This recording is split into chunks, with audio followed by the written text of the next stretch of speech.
How's it going, everyone? Welcome to another fun at-home table read. Tonight, we are doing another original script. We had so much fun doing the last Muppet parody. We figured why not do another one.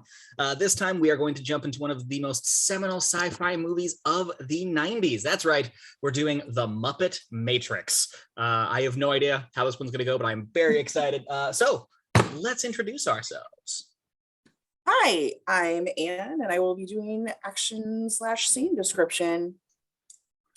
Hello, I'm George, and I'll be Neo/the human. I'm Logan. I'm going to be reading Kermit.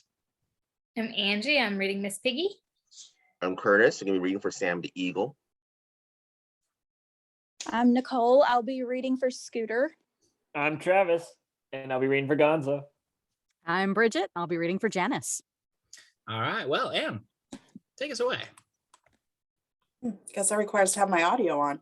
Muppet Matrix, written by Logan Horberg, based on The Muppets and The Matrix, created by Jim Henson and Lana and Lily Wachowski.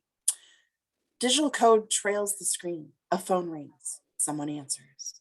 Unseen voices speak. Yeah. Is everything in place? What are you doing here? You aren't working tonight. What is so wrong about wanting to cover a shift for a friend? A beat. But you hate me. That's beside the point. The call is being traced. As they speak, numbers are found, locking down on someone's location. Admit it. You just like watching him. He is dreamy. I mean, no, I don't. He's not going to join us. You know that, right? Says who? The boss. Morpheus believes he's the one. Morpheus thought we were all the one at some point in time. Do you think he is? More numbers are locked in. It doesn't matter what I believe. That means you don't. I didn't say that. So you do believe. I didn't say that either. Sure. Did you hear that? Quit trying to change the subject. Shut up. A beat. Are you sure this isn't a party call? Of course I'm sure. No party here. A noisemaker sounds. I better go. The last number is locked in. The coded phone number digitally dissolves into interior abandoned building night. A policeman's flashlight. The Muppet officer looks back to his superior, who brings up the rear. They both have guns drawn. The panicked-looking Muppets arrive at the door. With a small nod, one of the officers slams himself into the door to little effect. The other officers sigh. One of them reaches out and simply tries the handle. The door swings open. Unlocked. Officers swarm into the room, lights trained on a lone figure sitting at a computer. Freeze! Please, hands up! Now! Miss Piggy, here known as Trinity, sits in silence. She slowly bops her head side to side, blissfully unaware that there is anyone else in the room with her. She's rocking to the music from her AirPods. You are the dancing queen, young and sweet, only 17. She turns to continue belting when she sees the cops. Oh, crap. Exterior abandoned building, continuous. A slick black car pulls up out front and outsteps Agent Eagle. Sam to his friends, if agents had friends. So sorry. He adjusts his tie and shades and looks around the scene. He is flanked by two other agents, Agent Deadly and Agent Bobo. They all look up at the building. Lieutenant? The cops see the agents and sag. Oh, great. The goon squad has arrived. You are given very specific orders, Lieutenant. Can you tell me why you've chosen to ignore them? I'm just doing my job. And I keep doing mine. Those orders were to keep you all safe. I think we can handle one little pig. Agent Eagle looks to the other agents. Oh, that was a mistake. Most assuredly. The agents walk towards the building. The officer calls after them. I sent 2 units up there. They'll be bringing the bacon down now. Agent Eagle turns back to him for a moment. Lieutenant, I'd be surprised if she left anyone breathing. Interior abandoned building continuous. A Muppet cop unbuckles a pair of handcuffs from his belt and walks towards Piggy. Getting tired of this kind of thing. Oh, quiet! The Muppet cop moves slowly towards Miss Piggy and raises the handcuffs. I've got a secret to share. This gives the Muppet cop pause.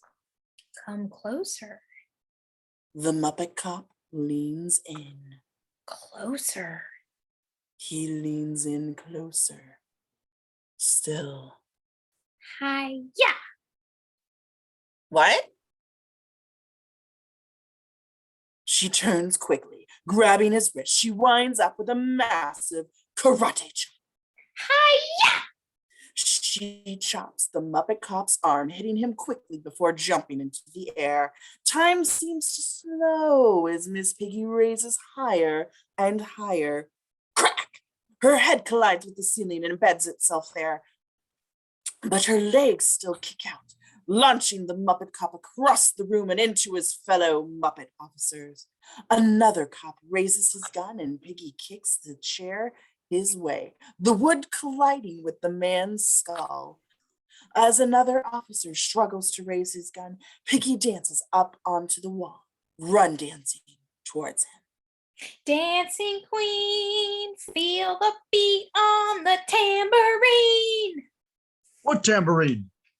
She lands in front of him and uses his head like a speed bag that sounds oddly like a tambourine. Piggy hefts the officer into her shoulders and launches him into the other cop in the room.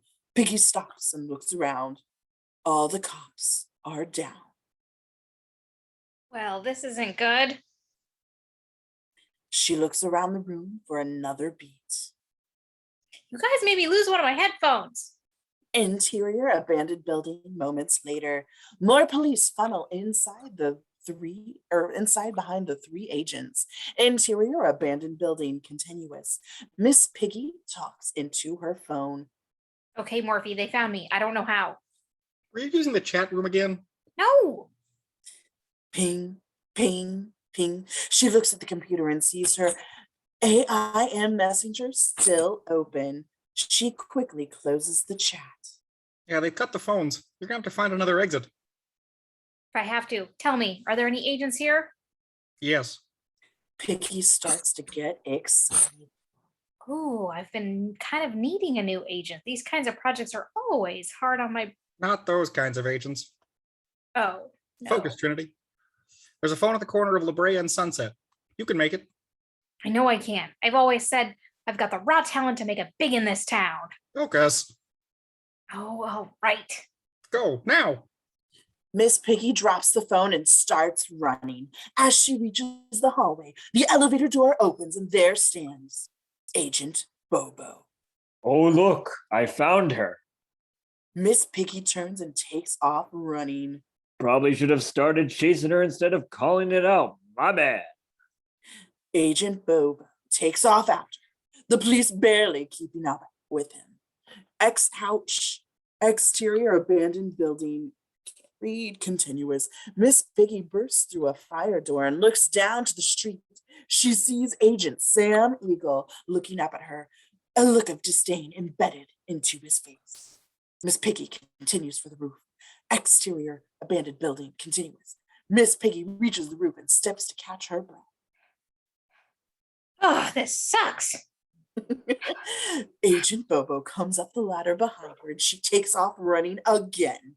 She jumps across a small rooftop opening, followed by several of the officers. Agent Bobo reaches the ledge and skids to a stop, glancing over the side. That's a long way down. Agent Bobo steadies himself and tries the jump, slapping into the wall, barely catching the ledge. I'm just gonna hang here for a while. Agent Deadly jumps over him, continuing to give chase, while Miss Piggy runs across the rooftops. Agent Deadly draws his gun and fires a few rounds after her. They slam into the wall next to her. Miss Piggy stops and glares back at him for a moment before turning to the camera. I don't think we could actually shoot these things in a Disney movie. Blam! Another round hits the wall and Miss Piggy runs again. Miss Piggy hits another ledge and launches herself towards the next rooftop. She flips end over end through the air, easily flipping 8 times. She lands and staggers, clearly a little dizzy from all of the flips. She runs again. Agent Deadly jumps through the air after her. The Muppet officers refuse to jump, watching Agent Deadly practically flying through the air.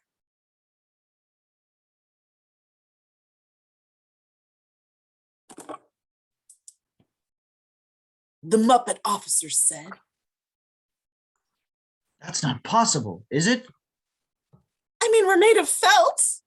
What? Never mind. Agent Deadly lands and scans the rooftop for Miss Piggy. She peeks out from behind the chimney.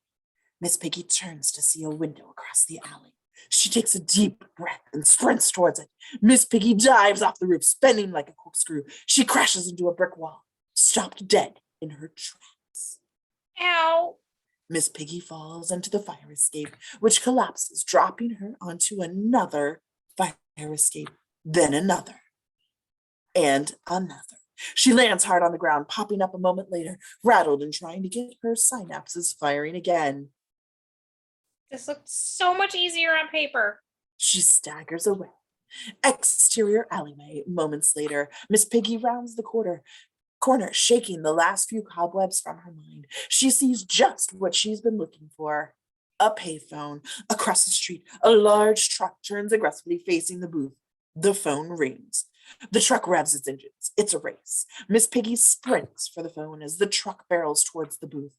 Miss Piggy gets to the door and struggles to get it open for a few beats before just pulling the door off its hinges and throwing herself inside. She picks up the phone and turns to face the headlights. The truck slams into the booth, sending it through the wall. After a beat, the truck backs up. Agent Eagle steps out and looks over the scene.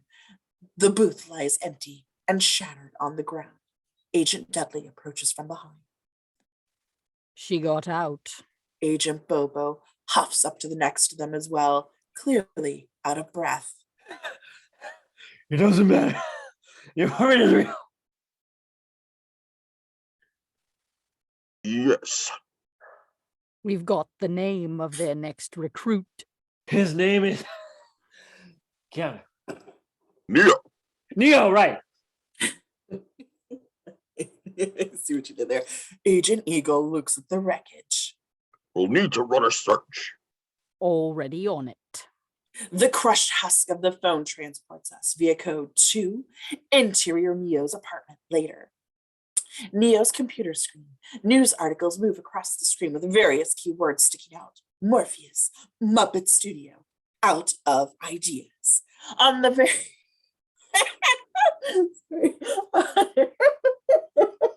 On the table in front of the computer lies Neo, human and very much asleep. His headphones play music as the light from the monitor dances across his face. His screen goes blank, then a small line of text crosses it. Wake up, Neo. His eyes open as if on command. Neo groggily looks up at the monitor. Still waking up, he sits up and lowers the headphones. What? A new line of texts takes the screen. The Matrix has you. What the hell? Neo looks around, almost certain someone is messing with him. He hits a command on his keyboard, trying to restart, but nothing happens. Just another line of text. Follow the white rabbit. Follow the white rabbit. He double clicks, escape. Nothing. The text changes again. Knock, knock, Neo. A knock at the door. Neo looks up, a little scared. Who is it? It's Walt. Neo looks back at his screen. It's blank. Yeah. Neo opens the door to see Walter standing in the hallway with a smattering of friends. You're 2 hours late. I know. I just got caught up in a marathon. You got the money?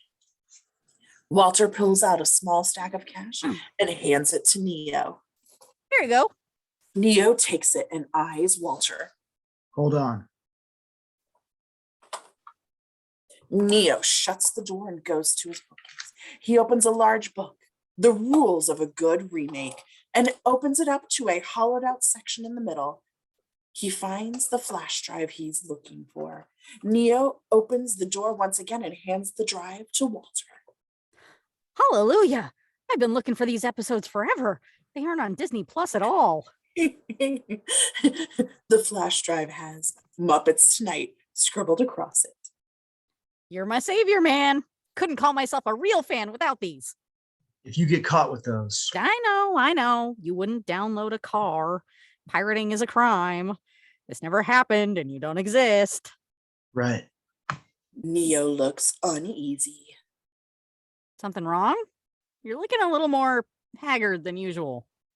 My computer, You know what? I don't need to know. What a man gets up to with his computer in a dark room by himself would certainly make this movie R-rated. what? No. You ever have that feeling when you're not sure if you're awake or still dreaming? All the time. I mean, I'm in a Muppet movie. It's a dream come true. Right. Hey, it sounds to me like you need to unplug, man. Some R&R? What do you think, guys? Walter turns to his friends. They nod in agreement. Then out steps Bean Bunny from behind Walter. How about it, Bean? Should we take him with us? If it'll move the plot forward, No, I can't. I have work tomorrow. come on, it'll be fun. Bean Bunny starts dancing, showing just how fun they can be. There's a large white patch of fur on Bean Bunny's back, resembling a white rabbit. Neo notices the white fur. Yeah, sure. I'll go. Let me grab my coat. Bean Bunny keeps dancing, oblivious to the fact that Neo is shutting the door, slamming it into Bean Bunny's face. Interior nightclub later. Everybody dances to techno rave version of the Muppet Show theme. Everyone seems to be enjoying themselves, except for Neo, who stands on the edge of the party, just watching. Suddenly, Neo becomes aware of someone walking up behind him. It's Miss Piggy. Hello, Keanu. Neo. Right, sorry. How do you know that name? I know a lot about you. Who are you? My name is Trinity. Trinity. The Trinity? Didn't you used to host a talk show? That was a long time ago. Jeez. What? I love that show. Oh, you're a fan? Well, yeah. Wait. That was you on my computer. I didn't think those photos went public. No, the writing. How did you do that? Oh, yeah. Piggy moves closer to him. Right now, all I can tell you is that you're in danger. I brought you here to warn you. Of what?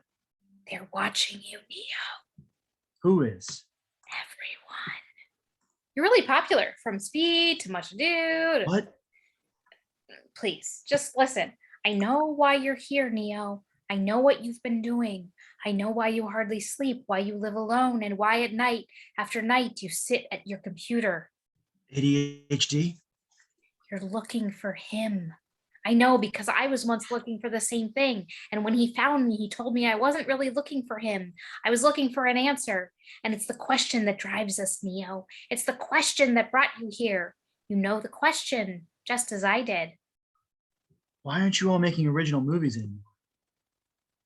Well, yes, that, but also What is the Matrix? the answer is out there, Neo. It's looking for you, and it will find you if you want it to.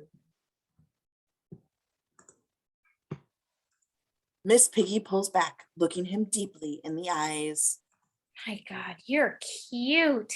She kisses his nose and drifts back, the sound of his alarm clock permeating the air. Cut to interior Neo's apartment the next morning. Neo wakes up in bed, his alarm blaring. Neo slaps the alarm off, clearly having overslept. Interior Richmond Oil Company building later. Neo sits at his desk, bored out of his mind. His manager walks up beside him, resting an arm casually on Neo's cubicle. Hey Tom, what's happening? If you could come in this weekend, yeah, that would be great. Also trying to remember, yeah, that we start promptly at 9 a.m. Okay. Yeah, the rules apply to everyone. Thanks a bunch, Tommy. The boss walks away and Neo rolls his eyes. Neo types a little before he hears a knock on his cubicle. Keanu Reeves? Neo turns to face him. Thomas Anderson. The delivery guy looks at the label again. Oh, yeah, my bad. That's the exact mistake Travis would make. The delivery guy hands Neo a small parcel. Neo signs for it, and the delivery guy leaves.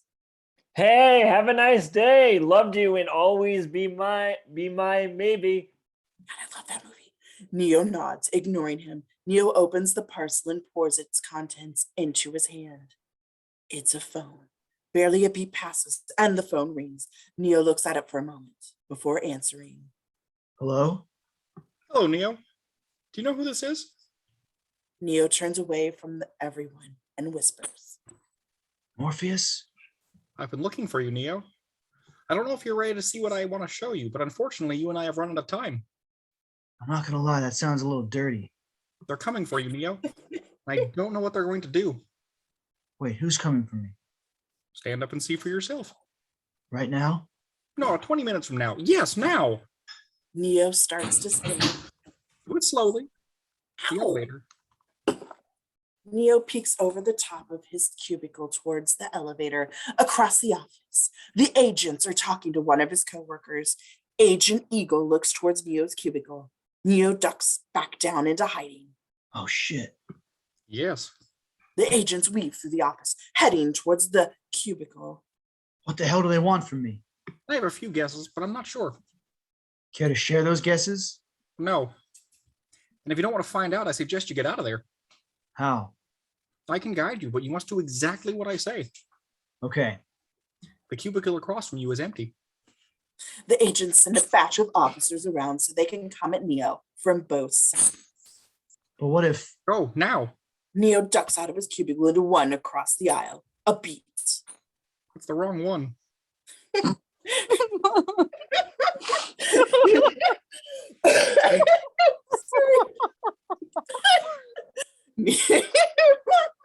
Neo looks up and sees his coworker building themselves a large sandwich. Neo ducks out of that one and into the cubicle right next to it. Neo hides in the empty cubicle. Stay there for a moment. Neo nods and sneaks a peek. The agents have converged on his cubicle. The agents share a look. Neo drops the phone and hurriedly picks it back up before the agents notice. The agents move on. Now, when I tell you, go to the end of the row, to the office at the end of the hall. Neo nods. Did you just nod? Neo nods again. I can't hear you nodding over the phone. Oh, right. Stay as low as you can. Neo waits a beat. Go, now. Neo pokes out of the cubicle, seeing a police officer blocking the right. Neo drops to the ground, and an army crawls down the aisle towards the office. Neo's coworkers look at him like he's nuts as he crawls through the office. Robin Frog works at the copier. Hey, Tom, can you help me change the paper? Neo stops for a beat and looks back at the agents. Sure. Neo pulls open a drawer next to him and pulls out a ream of paper and hands it to Robin. Neo crawls away as Robin struggles to lift and heave the ream. Interior Richmond Oil Company building, Texas office, continuous. Neo enters the office and closes the door behind him. He looks at the office and sees it is decorated with lots of solid gold dollar sign decorations because, you know, Texas rich. Good. Now, outside there's a scaffold. Neo looks out the window and sees the scaffold that Morpheus mentioned. How do you know all this? Later, Neo. Tell me. I have the script. Oh, I guess I need to read that. We don't have time, Neo. Go to the window on your left. Open it. Neo does what he's told. You can use the scaffold to get to the roof. No way. No way. This is crazy. Crazy is continuing to make the same thing over and over again. Crazy's not living up to your potential. Crazy is... I thought we didn't have time. Oh, right. Well, there are 2 ways out of this building. One is that scaffold, and the other is in their custody. You make a choice either way. I leave it to you. The line goes dead. Neo turns and looks out the window. Fear starts to set in. This is insane. Why is this happening to me? Why are you in my office? Neo looks to the desk and sees Tex Richmond. Rich man sitting at his desk. Oh, sorry, I didn't see you there. That's all right. No one ever really notices the villains in these things unless they're Charles Grodin. You got a point. Carry on. Don't mind me. Neo looks back to the window. Focus returning. What did I do? I'm nobody. I didn't do anything. Right. You're just the lead of the movie. Shh. Back to the window. I'm gonna die. Wouldn't bet on it. Which reminds me, stop swearing. You're costing us advertising dollars. This is a kid's movie after all. Neo peeks out the window, mustering up the courage. Exterior Richmond Oil Company building, Texas office continuous. He starts to climb the ledge towards the scaffold. Neo tries to crawl around the building, but fear gets the better of him. I can't do this. Interior Richmond Oil Company building, Texas office continue. Neo jumps back through the open window. Welcome back. Neo glares at Tex. Exterior Richmond Oil Company building, ground floor. Minutes later, Neo is led out of the office in handcuffs and put into the back of the agent's car. Watch your head. Miss Piggy sits on her motorcycle ahead of the car. Ugh, men. Sing it, sister. She takes off. Cut to interior interrogation room later. Neo sits behind the table, waiting alone. The door slams, and in walk the trio of agents. Can we get you anything? Glass of water? Sandwich? A sandwich. Hush. Hush. Agent Eagle closes the door and takes a seat across from Neo. He slams a file holder onto the desk and opens it carefully, making every move slow and deliberate. Agent Eagle looks through a few of the documents, which include several red carpet photos of Keanu over the years. As you can see, we've had our eye on you for some time, Mr. Reeves. Mr. Anderson. Agent Eagle reads the file again, which includes a script page. Ah, right. Must be a typo here. It seems that you've been living 2 lives. In one life, you're... Agent Eagle reads the file again so as not to mess up the name. Thomas A. Anderson. Sounds like a fake name. Data entry for Richmond Oil Company. You've got a social security number. You pay your taxes. Certainly paid more than Richmond did this year. And you help your landlady carry out her garbage. Well, yeah, she has a bad back. The other life has lived in computers, where you go by the hacker alias Neo and are guilty of every computer crime we have a law for. You can't prove that. What do you think this file is for? Decoration? Neo looks at the file, then back at Agent Eagle. One of these lives has a feature, and one of them does not. Agent Eagle closes the file and slides it aside. I'm going to be as forthcoming as I can be, Mr. Reeves. You're here because we need your help. Agent Eagle removes his sunglasses and looks at Neo. We got a project in the works that we'd love to involve you in. A new adaptation. Neo looks a little perplexed. We know you've been contacted by a certain individual, a man who calls himself Morpheus. I'd always heard he was a frog. What do you think you know about this man is irrelevant. He is considered by many authorities to be the most dangerous man alive. Agent Eagle gestures to his fellow agents. My colleagues believe that I am wasting my time with you. Total waste of time. Mr. Reeves, can I get an autograph before we're done? Agent Eagle glares at Agent Bobo, who shrinks back. Sorry. I believe you wish to do the right thing. We're willing to wipe the slate clean, so to speak. Agent Eagle pushes the file further to the side, accidentally pushing it clear off the table. The files scatter to the floor, and Agent Bobo scurries to put it back together. give you a fresh start. All we're asking in turn is your cooperation in bringing a wanted amphibian to justice. A multi-pitch deal and a few public appearances. Yeah. Neo thinks for a beat. Wow. That sounds like a really good deal. We also throw in season passes to the park. Tempting. But I think I got a better one. How about I give you the finger? Neo goes to flip Agent Eagle off, but Agent Deadly grabs his arm and forces it below the table. Children's movie. Just give me my phone call. Agent Eagle sighs and puts his glasses back on. Oh, Mr. Reeves, you disappoint me. You can't scare me with this crap. I know my rights. I want my phone call. Tell me, Mr. Reeves, what good is a phone call if you are unable to speak? Neo looks at the agents confused. He tries to speak but can't seem to open his mouth. Agent Eagle chuckles. Neo's mouth has fused shut with felt. Neo staggers back against the wall, knocking the chair into the floor. Agent Bobo and Agent Deadly grab Neo and force him onto the table. They pull open his shirt and hold him down. Agent Eagle pulls a small vial out of his jacket. You're going to join us, Mr. Reeves, whether you want to or not. Agent Eagle opens the vial and out flies a small mechanical Muppet Mosquito. It lands on Agent Eagle's hand as he pushes the tiny button in its back. The mosquito flies around the room before landing on Neo's chest. Sorry, the job's a job. I haven't worked since Treasure Island. The mosquito skitters around Neo's chest as Neo flails, trying to shake it off to no avail. The mosquito finds a small spot on Neo's stomach and pulls out a bib. It's a living.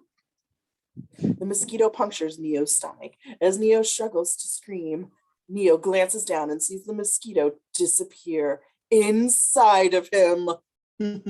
Smash cut to interior Neo's apartment later. Neo flails awake, terrified. He screams and pulls open his shirt, looking for the mark of the mosquito left, and finding nothing. He reaches for his mouth and finds the felt gone. Thunder rolls outside. Neo looks around the room. Did he dream it? Before he can ponder that too long, his phone rings. Neo picks up the line. This line is tapped, so I must be brief. Neo thinks he hears something outside. He puts the phone on the counter for a moment and looks at the window. The phone does a little tap dancing number across the table back to where he set it down. Neo? Neo crosses back to the phone and picks it up. I'm here. They got to you first, but they've underestimated how important you are to our future.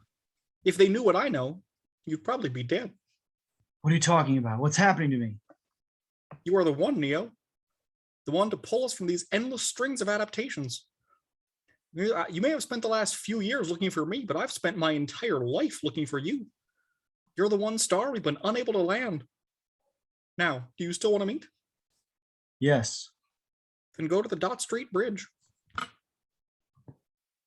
Exterior Dot Street Bridge later. Neo ouch.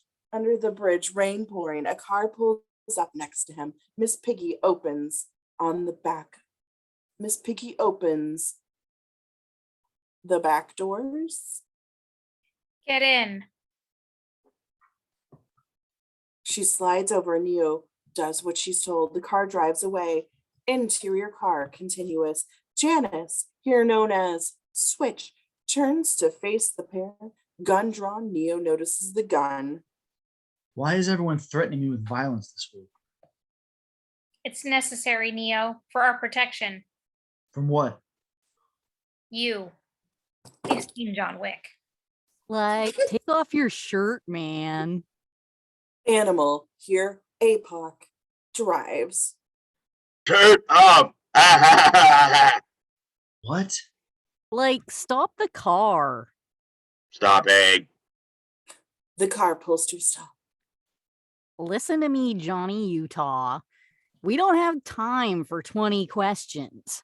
Maybe never have I ever, but Right now, there's only one rule. Get in, sit down, shut up, and hold on. That sounds like 4 rules. Miss Piggy looks lovingly at Neo as he decides what to do. Fine. He opens the door and looks out at the rain. Oh, please, Neo, you have to trust me. Why? Because you've been down there, Neo. You know that road. He looks out into the street and sees Rich Man Oil Company at the end of the block. You know exactly where it ends. And I know that's not where you want to be. Neo realizes she's right. Now close the door. You're getting the upholstery all wet. Neo closes the car door and the animal takes off. APOC. Lights. Lights. Animal flips a switch and the back of the car lights up, almost studio bright. Miss Piggy pulls out a large case from under the seat and starts assembling something. Lie back. Open up your shirt. Neo looks confused but goes with it. Ow. Miss Piggy gets distracted at his bare chest, as we all would, and just stares at it for a long, long beat. Like Trinity? Yeah, just a minute. She sighs and then gets back to work. She snaps in the last piece and lifts up a device that looks oddly like a futuristic bug zapper. What is that thing? We think you're bugged.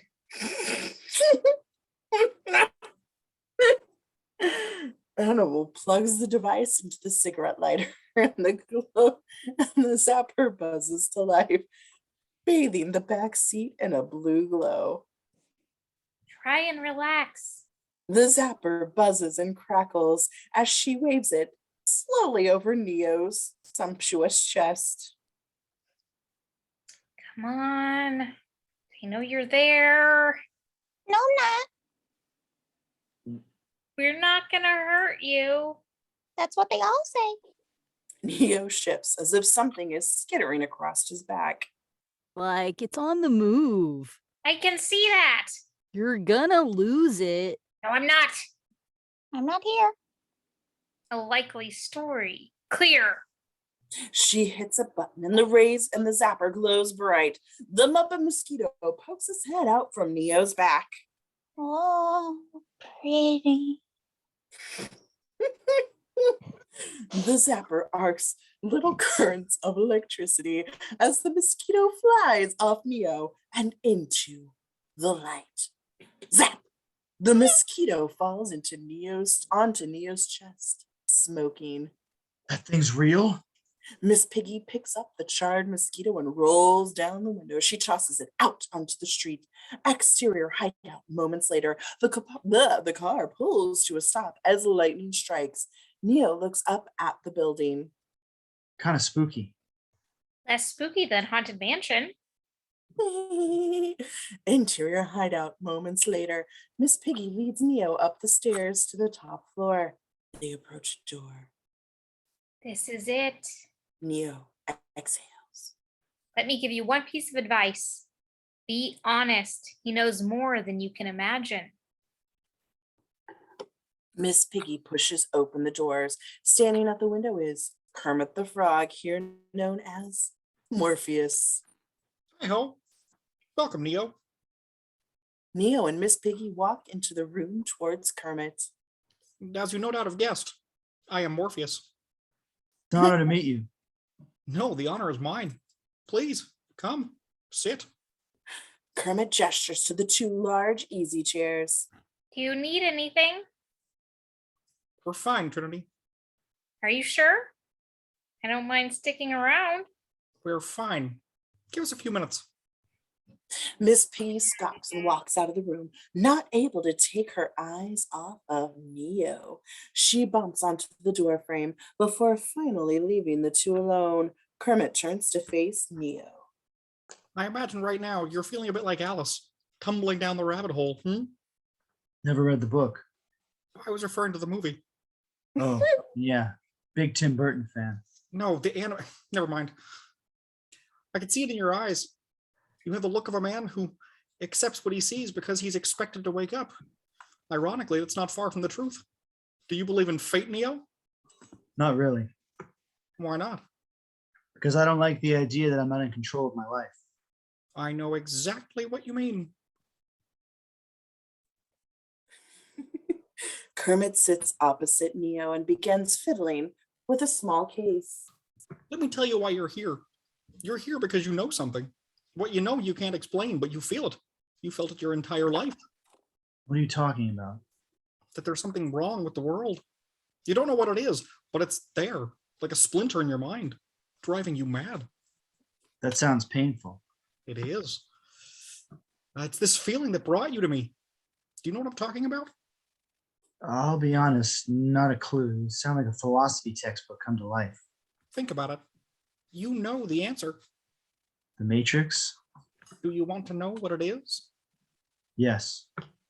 Good. Otherwise, the movie would be over. Kermit leans forward. The Matrix is everywhere. It's all around us, even now in this very room. You see it when you look out your window and when you turn on the television. You feel it when you go to work, In line at the grocery store. when you pay your taxes. Is the Matrix just boredom? It's the world that's been pulled over your eyes to blind you from the truth. What truth? Neo leans in closer to Kermit. That you are an actor, Neo, like everyone else, cast in someone else's show, performing a role you don't fully understand until the credits roll. It's a stage that you cannot smell or taste or touch. Why would I want to taste the stage? The stage is a prison. Prison for your mind. Kermit sits back with a sigh. Unfortunately, no one can be told what the Matrix is.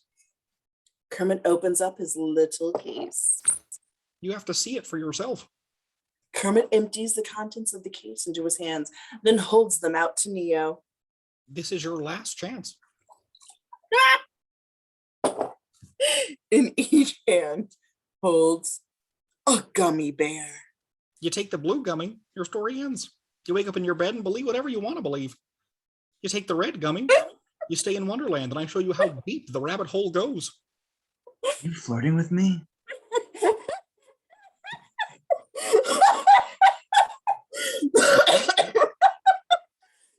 Kermit shakes his head. No. Neo looks at the gummy options. Remember, all I'm offering you is the truth. I always was a cherry guy. Neo takes the red gummy and eats it. He washes it down with a sip of water. Kermit smiles, pocketing the blue gummy. Follow me. Interior hideout exit room. Moments later, Kermit opens the door. Hey, Pock, are we online? Hey, Wi-Fi. Neo looks around the room, seeing Animal and Janice along with Scooter, here known as Cypher. Animal sits at a bank of computer monitors. Time is always against us. Kermit gestures to a ratty-looking chair. Please, take a seat there. Janice helps Neo take off his coat as he sits. Miss Piggy attaches sensors to Neo, her hands running all over his arms. She's clearly infatuated. Kermit picks up a landline and puts the receiver down on another device. Neo looks at Miss Piggy, nervous. You did all this? The landline dials, connecting. The gummy you ate is part of a trace program. It's designed to disrupt your input-output carrier signal so we can pinpoint your location. So it's not a relaxation gun. No. Oh, wait, what does that mean? It's a pot gummy. Scooter takes off the goggles he was wearing. It means buckle your seatbelt, Dorothy, because it's time to play the music. It's time to light the lights, man. Janice smiles as she starts typing. Miss Piggy is also now hard at work on her own monitor. Neo takes a deep breath and looks to a cracked mirror next to him. He sees his reflection in the fractured surface. Without warning, the mirror repairs itself. Are you sure that wasn't a relaxation gummy? Neo reaches out to touch the mirror. His fingers sink into the surface. As if the mirrored surface was water, he pulls his hand back, the mirror clinging to his fingers. Have you ever had a dream, Neo, that you were so sure was real? I've had some crazy nights. What if you were unable to wake from that dream? How would you know the difference between the dream world and the real one? I'm usually wearing pants in the real world. Usually. Neo gets distracted by his fingers. The mirroring is spreading. Does anyone have a towel? Kermit smiles. This can't be. Be what? Be real? Neo's hand is now fully mirrored, and it's spreading, moving up his arm. It's going into replication. APOC? Nothing. It's cold. It's cold. The mirroring reaches his neck. Kermit pops open his cell phone. Hank, we're gonna need a signal soon. I got a fibber. His heart is racing. APOC, location. Almost there. Animal works at his monitor, trying to lock in the signal. The mirroring reaches Neo's jaw. He's going into arrest. The signal locks in. Got him. Now, Tank, now. We go again. Neo screams as the mirroring reaches his mouth and flows down his throat. The scream shifts into a dial-up modem. Smash cut to exterior, real-world battery fields later. Neo awakens in the dank, fluid-filled pod. Hazy, not sure where he is. He reaches up, pushing through the fibrous top of his pod, which stretches before tearing away. Neo sits up out of the goo. He pulls a long tube from his mouth, coughing as the tube leaves his throat. Neo sits there a moment, bald and covered in tubes. He takes a deep breath, his first real one in years. He looks down, noticing all of the tubes feeding into his body. He reaches back, feeling something on his neck. His hands eventually find a large plug embedded into the base of his skull. Neo glances down over to the side of this pod, seeing rows and rows of similar pods, electricity crackling between them. Realization sets in as Neo sees the towers of pods, just like his, full of people. A large machine descends to Neo, shining a spotlight into his face. A mechanized arm shoots out and grabs Neo by the throat. Neo grabs at the arm, struggling for his release. The plug in the back of Neo's neck unscrews and unplugs. The machine drops Neo back into his pod and floats away. Before Neo can catch his breath, the rest of the plugs detach from him, and with pops and bursts of air, Neo drops back into the pod. The back of the pod opens and sucks contents out. Neo moves down the slide, almost like a large water slide. Lights and flash around him as he picks up speed. Neo launches from the end of the slide and falls through the open air into the pool below. Neo struggles to reach the surface, eyes falling onto a photo booth on the side of the pool, the multiple screens filled with images of him while going down the slide. Neo slips beneath the surface of the water. A spotlight pierces the water before a doorway of light opens above him. A large retractable arm descends and grabs around Neo, lifting him from the water like a prize from a claw machine. Neo is lifted upwards into the light. Interior Nebuchadnezzar. Moments later, the claw reaches the top of its line. People throw a blanket around Neo, who looks around, groggy and slimy. He sees a figure on his right, blurring in and out of focus. Welcome to the real world. And with that, Neo loses consciousness. Interior Nebuchadnezzar, medical bay. Later, Neo lies asleep. We've done it, Trinity. We found him. I hope you're right. Tired of falling for the wrong man. Me too, sister. Kermit gives her a look. Is she talking about him? I don't have to hope. I know it. Neo wakes slightly. Am I dead? Far from it. Is it like this for everyone? Kermit thinks to himself. Smash cut to Interior Muppet Studios. Another time. Kermit sits on Jim Henson's hand, the two figures looking at each other and screaming. Just got back to killing me.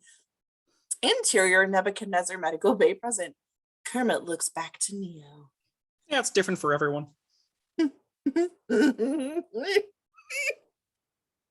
Neo passes out again. Interior Nebuchadnezzar medical bay later.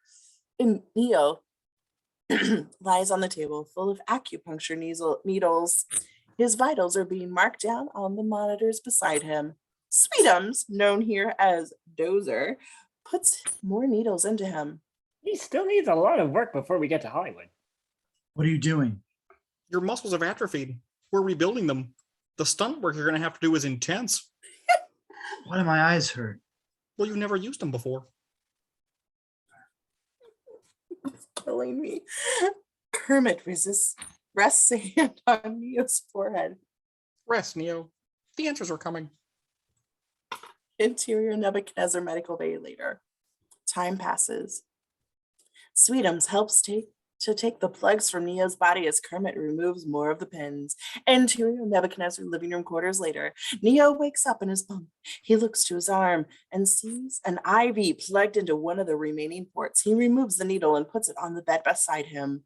Remembering the pod, Neo reaches up and touches the back of his neck, feeling the plug that remains. The door to his room opens, and there stands Kermit. Morpheus, what's happening? What is this place? The more important question than what is when. When happened to me? No, when is this place?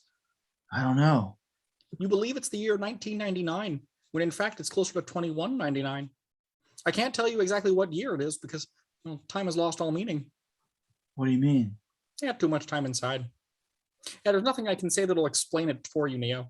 Come with me. See for yourself. Interior Nebuchadnezzar main deck later. Kermit leads Neo through the ship. This is my ship, the Nebuchadnezzar. The Noodle Knizzle? Nebuchadnezzar.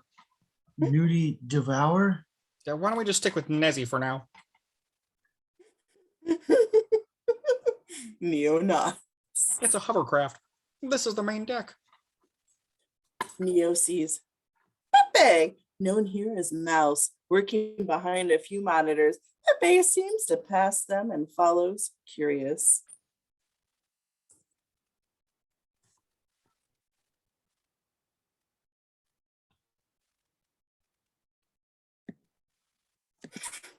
Ooh, this must be the super fancy one he keeps talking about. Doesn't seem to be special to me, okay? Yeah, this is where we broadcast our pirate signal and hack into the Matrix.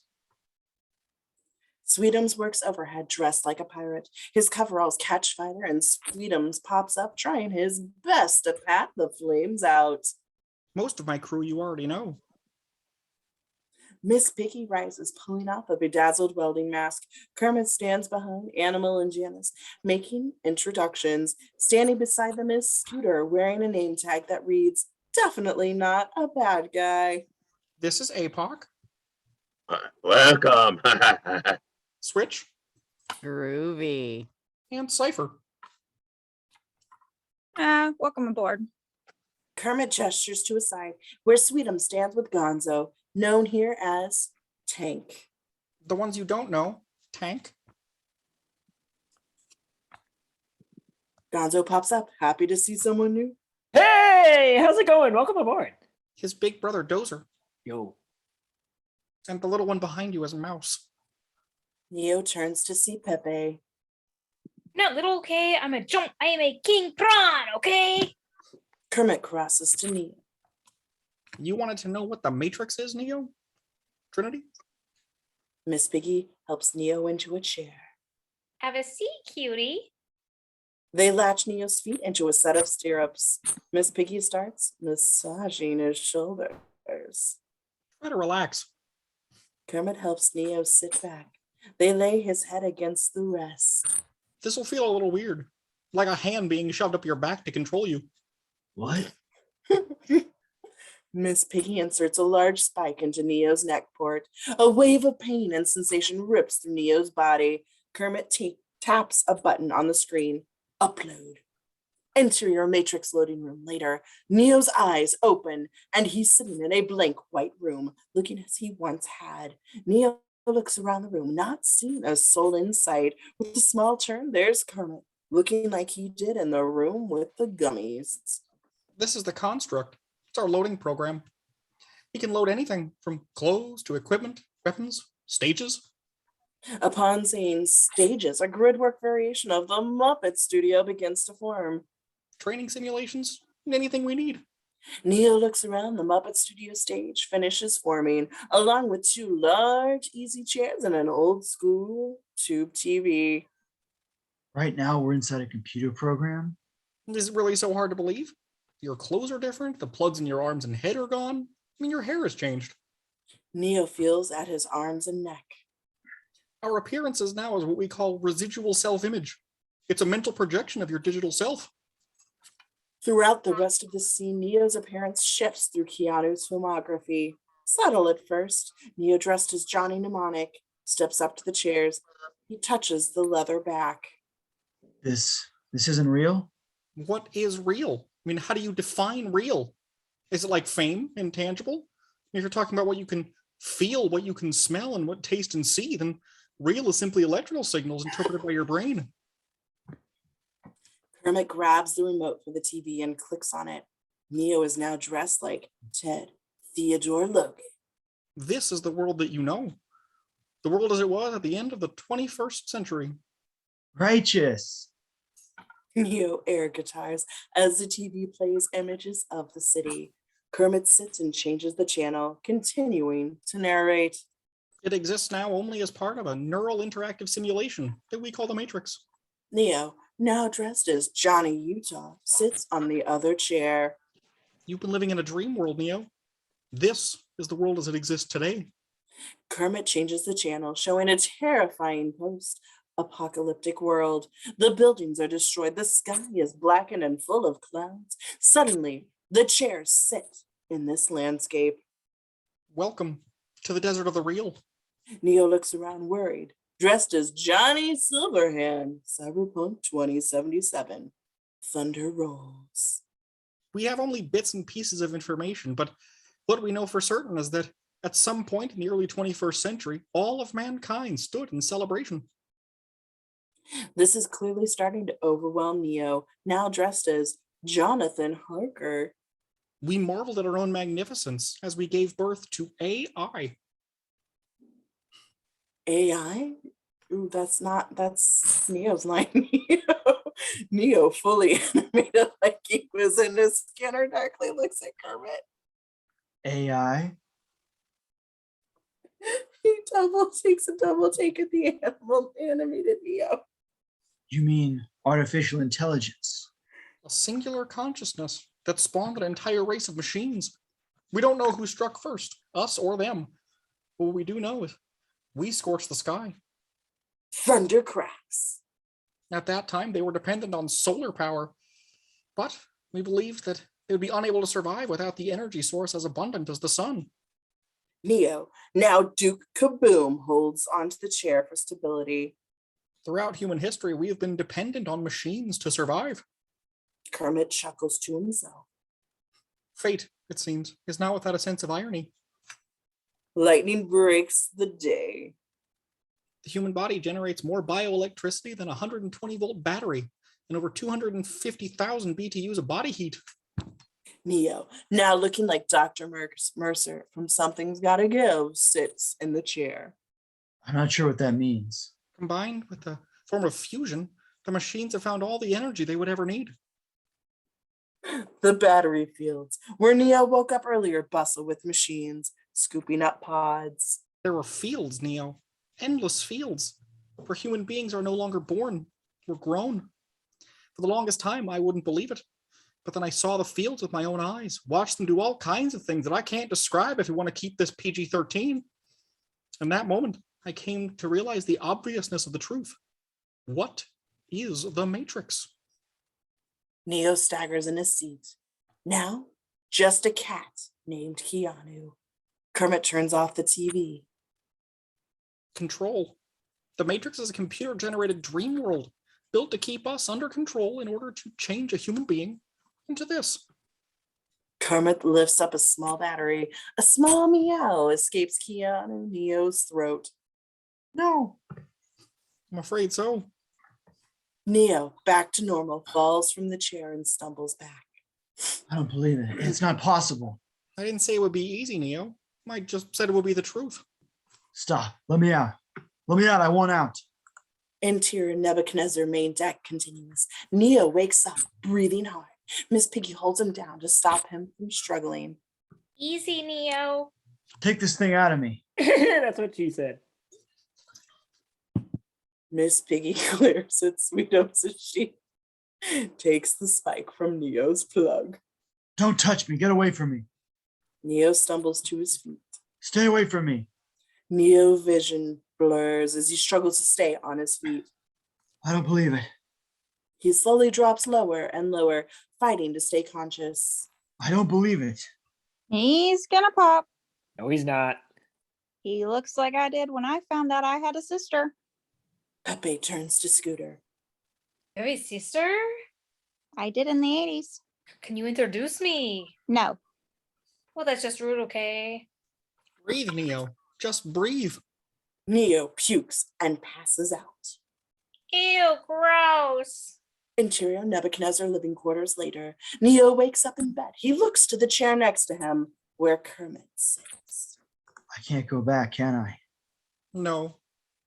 But if you could, would you really want to? Neo doesn't know how to answer. I feel I owe you an apology. We have a rule. Yeah, we never free a mind once it's reached a certain age. Harder to process? No, adults just don't like Muppets. Oh. Mind has trouble letting go of the illusion. I've seen it before, and I'm sorry. I did what I did because I had to. See, when the Matrix was first built, there was a man born inside who had the ability to change whatever he wanted, to remake the Matrix as he saw fit. He took care of the crew before himself, and even though he was the lead, he was a genuinely good man. It was he who freed the first of us, taught us the truth, that you don't have to be cruel to survive in the industry. Neo looks at Kermit. As long as the Matrix exists, the human race will never be free. After he died, the Oracle prophesied his return, and that his coming would hail the destruction of the Matrix, break the chain of endless adaptations, and the war. It bring freedom to our people. That's why there are those of us who have spent our entire lives searching the Matrix, looking for the original stories to tell, looking for him. And I did what I did because I believe that search is over. Neo rolls over facing Kermit. Get some rest. You're gonna need it. For what? Your training. Kermit leaves, shutting the door behind him.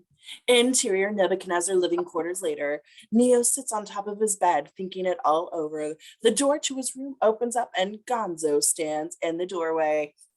Morning. Did you sleep?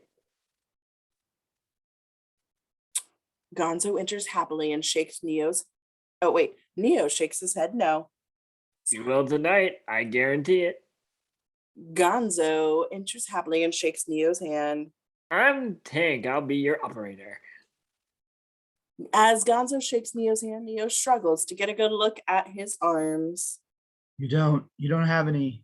Holes? No, at least none that I can show you. We just met after all. Me and my brother Dozer, we're both 100% pure, old-fashioned, homegrown Muppet, born free right here in the real world. Genuine child of Zion. Zion? If the war was over tomorrow, Zion's where the party would be. They'd be dancing, drinking, chickens, dancing, money, chickens. It's a city? The only place we have left. It's a deep underground near the Earth's core where it's still warm. You stick around long enough, you might even see it. Gonzo smiles as he looks at Neo. I gotta tell you, I'm very excited to see what you're capable of. If Morpheus is right and all, but he hasn't been wrong yet, except about flies being a good snack. Tried them before. Wasn't for me. We're not supposed to talk about this, but if you are who he thinks you are, it's a very exciting time. Like when that seagull guy helped us get back together. But right now we got a lot to do. We gotta get to it. Oh my God, I fucking love this. Interior Nebuchadnezzar main deck. Moments later, Gonzo flops down onto his chair in front of a bank of monitors as Neo sits in the port chair, plugged in. Now. Gonzo looks through a bunch of discs, trying to find the right one. We're supposed to start with these operation programs first, but that's major boring sashimi. Let's do something a little more fun. How about dance training?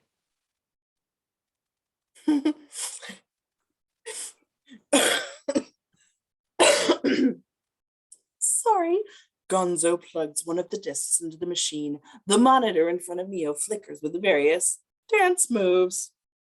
Salsa? I'm going to learn salsa? It's the best way to spice up a party, the dance or the dip.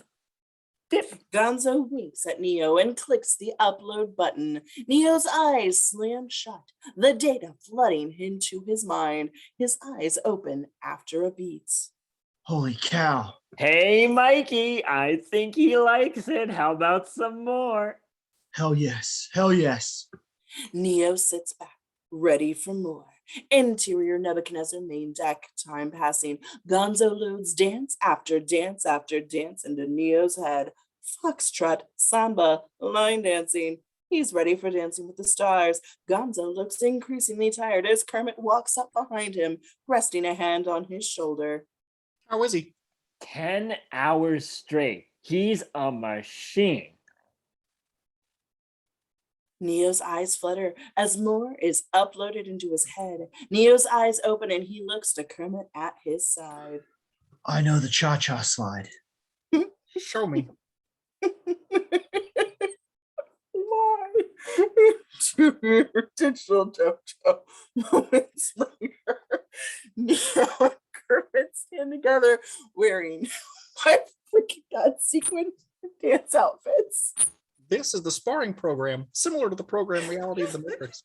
It has the same basic rules like gravity. What you must learn is that these rules are no different than the rules of a computer system. Some can be bent, others can be broken. Understand? Then outdance me, if you can.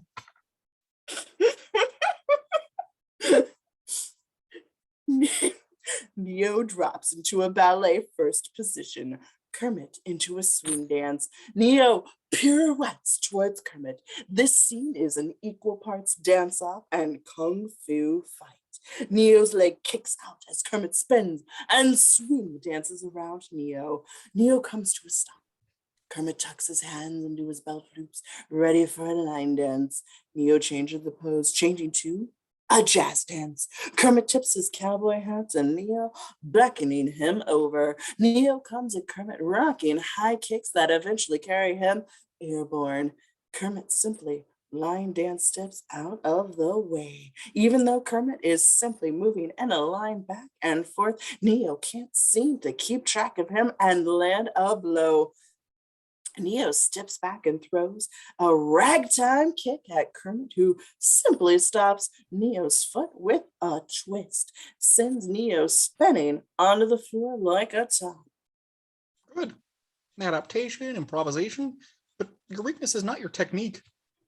Neo nods, then drops into the breakdancing, his legs spinning towards Kermit, who bounces over the spinning leg attack.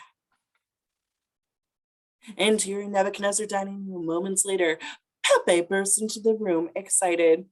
Morpheus is dance fighting Neo. It is a spectacular sight. You gotta come see this, okay? Everyone springs up and runs out of the room, trampling Pepe out of the way, or on the way. A beat after they pass, Pepe weakly pops up. All those feet crushing my body hurts, okay? Not my body, my feelings.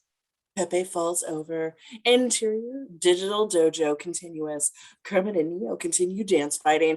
Kermit dancing on the ballroom. Neo using hip hop, hopping and locking. Neo comes at Kermit, who catches Neo and spins him across the room. Neo falls to the floor as Kermit leaps into the air easily, 20 feet off the ground. Kermit comes down, barely missing Neo's head. Neo rolls and flips away. Cool trick. Frog. Neo folk dances towards Kermit and his feet pounding on the floor in a hypnotic rhythm. Kermit stays focused, tripping Neo and sending him back to the floor.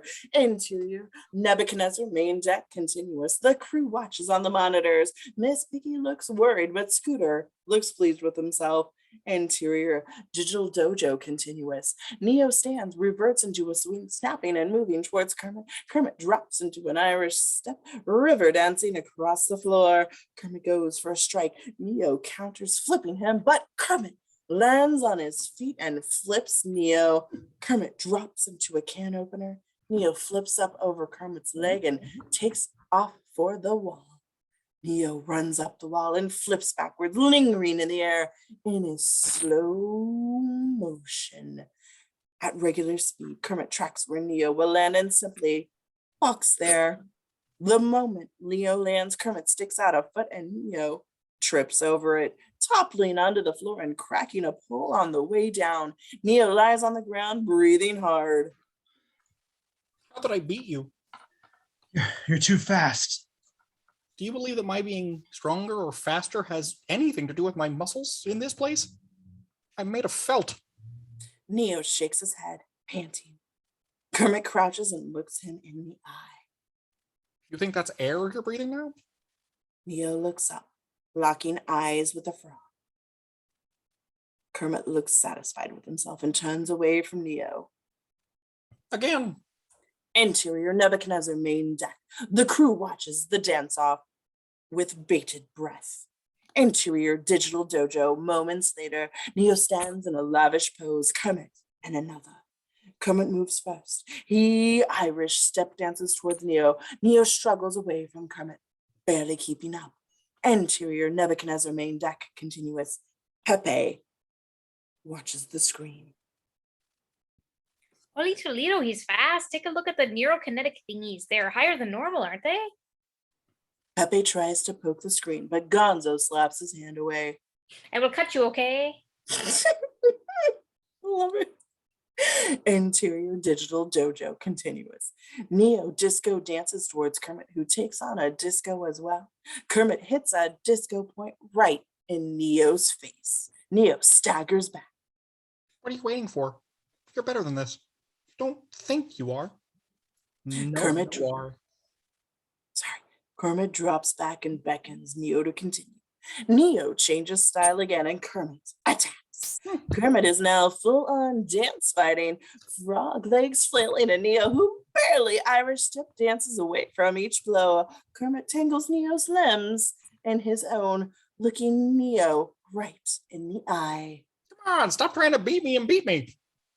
Neo pushes Kermit back and step kicks towards him. Kermit is barely blocking the kicks as they get closer and closer.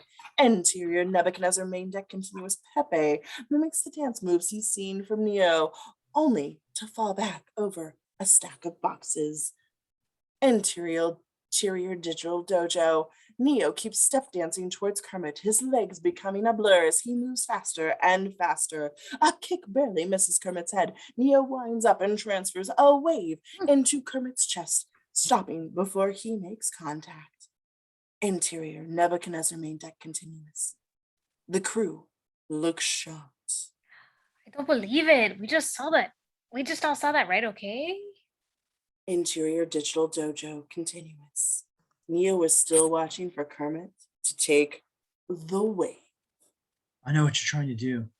Neo relaxes and steps back. I'm trying to free your mind, Neo, but I can only show you the door. You're the one who has to dance through it. Hey, Tank, load the jump program. Interior, Nebuchadnezzar, main deck, continuous. Gonzo nods and looks through his discs. He finds one and loads it. Interior, digital dojo, continuous. The opening notes of Van Halen's, oh God, jumps, blasts through the dojo. Kermit's head sags. Wrong jump program. Interior Nebuchadnezzar main deck continuous. Gonzo looks embarrassed and finds the right disc. He pops out of the Van Halen disc and inserts the proper one. Exterior digital world continuous. The dojo falls away and a giant cityscape comes up beneath Kermit and Neo. Exterior rooftop continuous. Kermit and Neo now stand on a massive rooftop. Neo looks around, a little taken aback by the quick change of surroundings. You have to let it all go, Neo. Fear, doubt, and disbelief. Free your mind. Kermit takes off towards the edge of the rooftop and leaps. Kermit flies through the air and lands on another rooftop. He looks on in shock. Whoa. Great. Neo walks to the edge of the roof, the wind whipping at him. Okie dokie.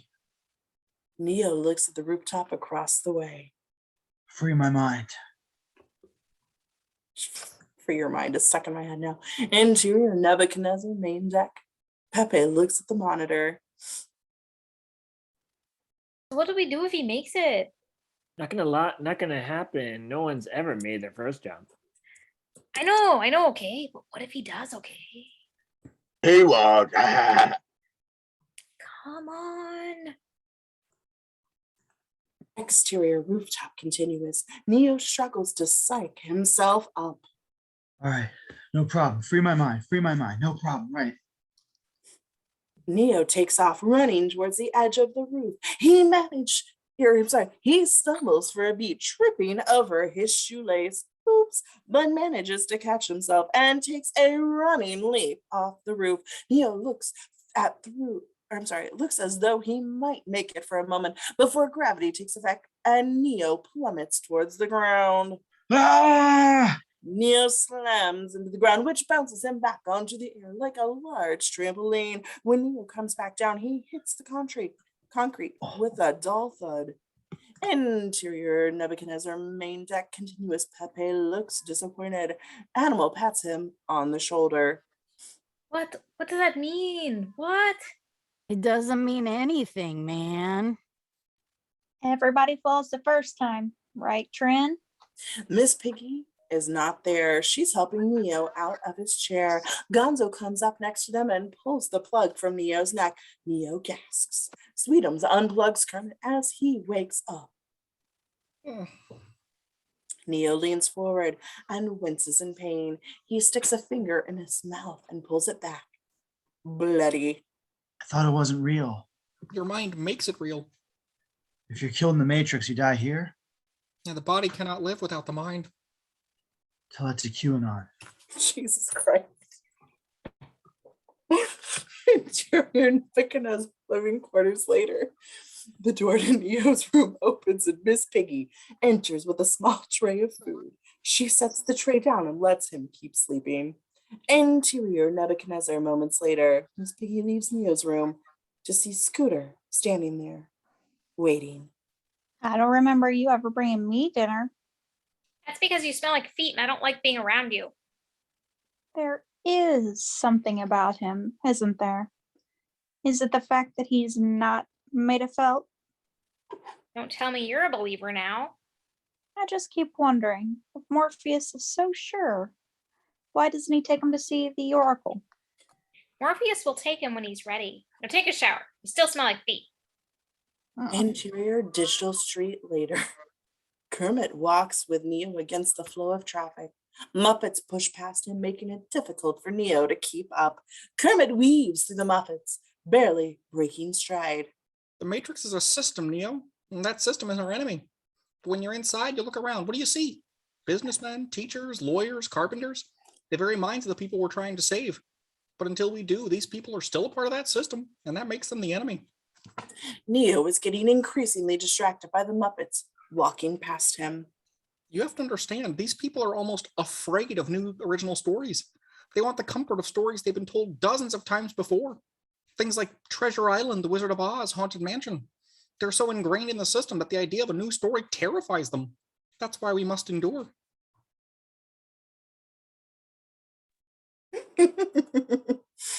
True. Neo gets distracted by a human woman walking by in a red dress. She looks totally normal, except for a few shrimp antenna on her head. They will refuse to show up. Only watching when we tell the old comforts. Neo is clearly distracted. Are you listening to me, Neo? Neo's attention snaps back. Kermit turns to face him. Or are you looking at the woman in the red dress?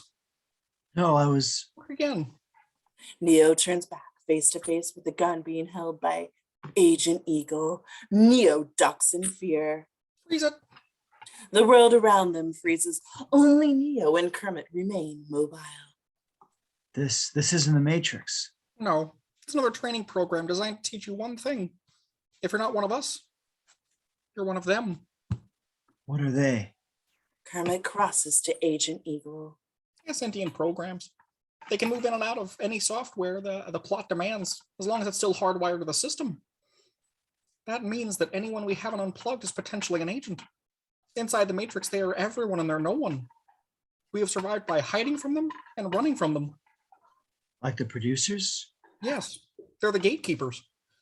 They're guarding all the doors, they're holding all the keys, which means sooner or later, someone's got to fight them. Someone. And I won't lie to you, Neo.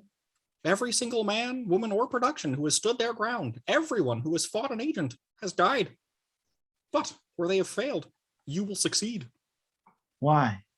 I've seen an agent punch through a concrete wall. Men have emptied entire clips and hit nothing but air. Yet their strength and speed are still based on a world built on rules. Because of that, they'll never be as strong or as fast as you can be.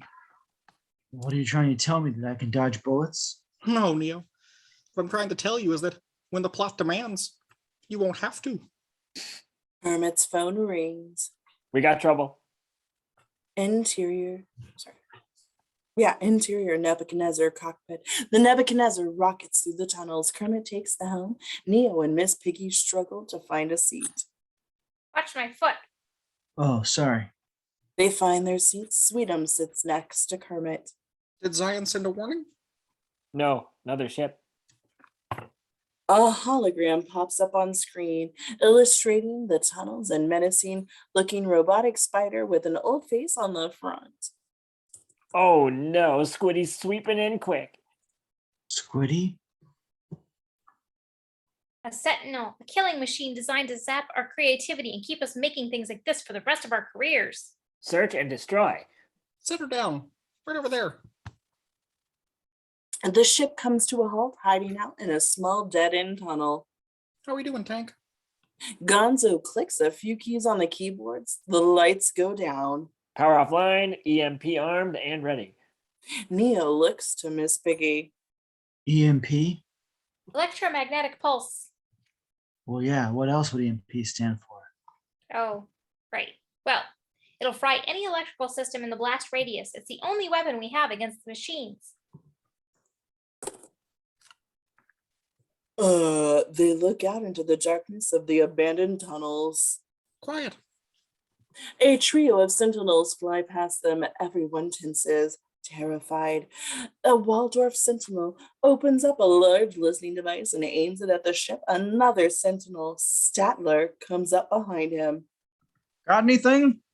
Sorry, that won't make this movie any better. The sentinels laugh and then listen closely. Hearing nothing, they move away. Sweetums sits back with a sigh of relief. Interior Nebuchadnezzar main deck later. Scooter sits at the bank of monitors, watching code drift by. Neo walks up behind him, catching Scooter off guard. Whoa, Neo. Neo jumps too, not expecting to scare anyone. You scared the stuffing out of me. Scooter quickly changes one of the screens. Sorry.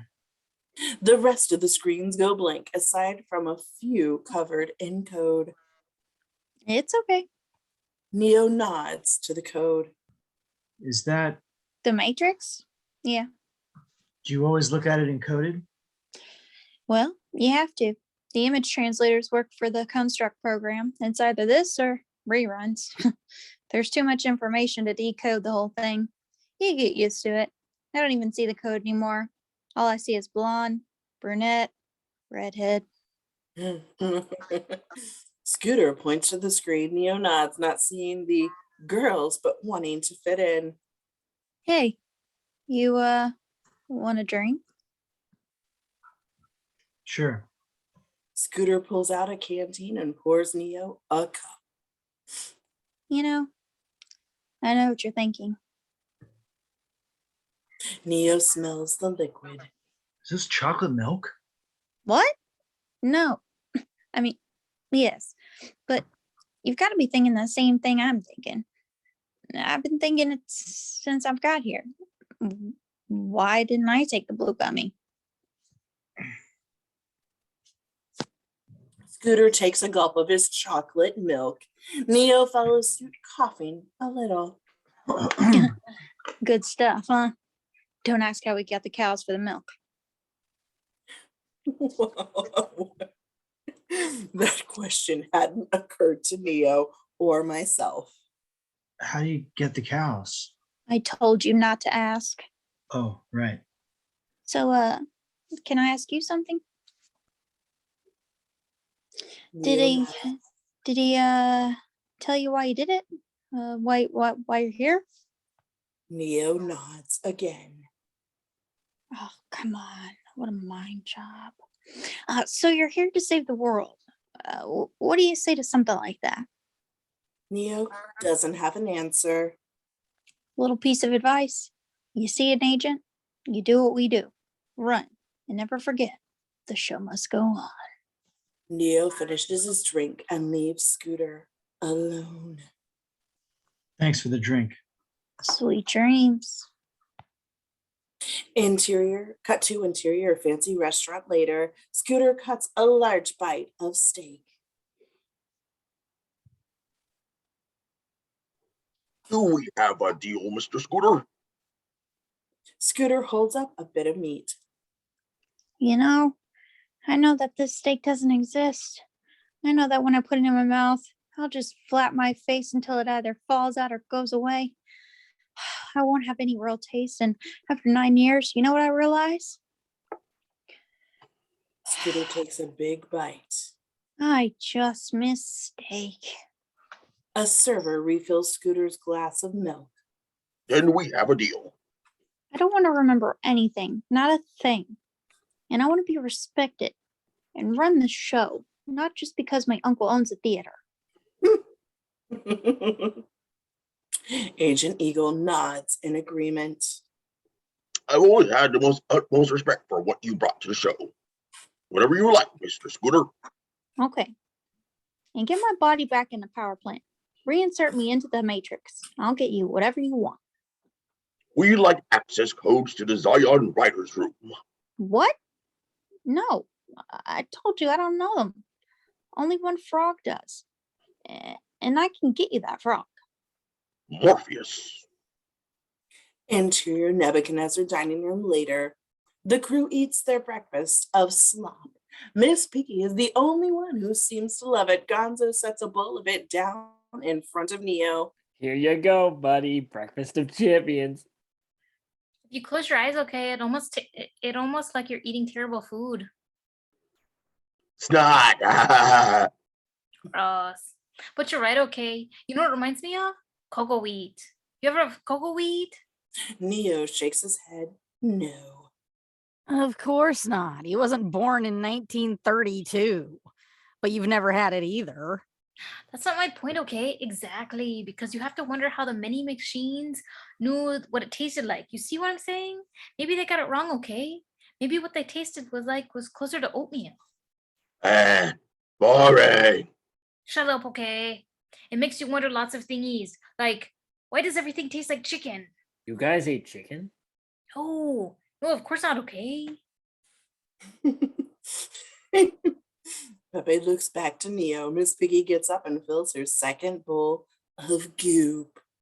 I loved the nuggets. Shut up.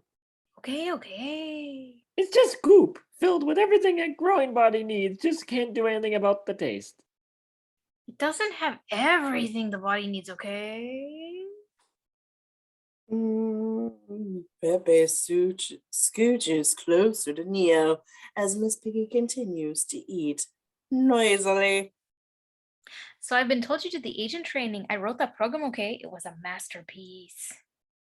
Aiden Animal lets out a big sigh. He's tired of hearing Pepe brag about all of this time. I took a lot of time writing the woman. What woman?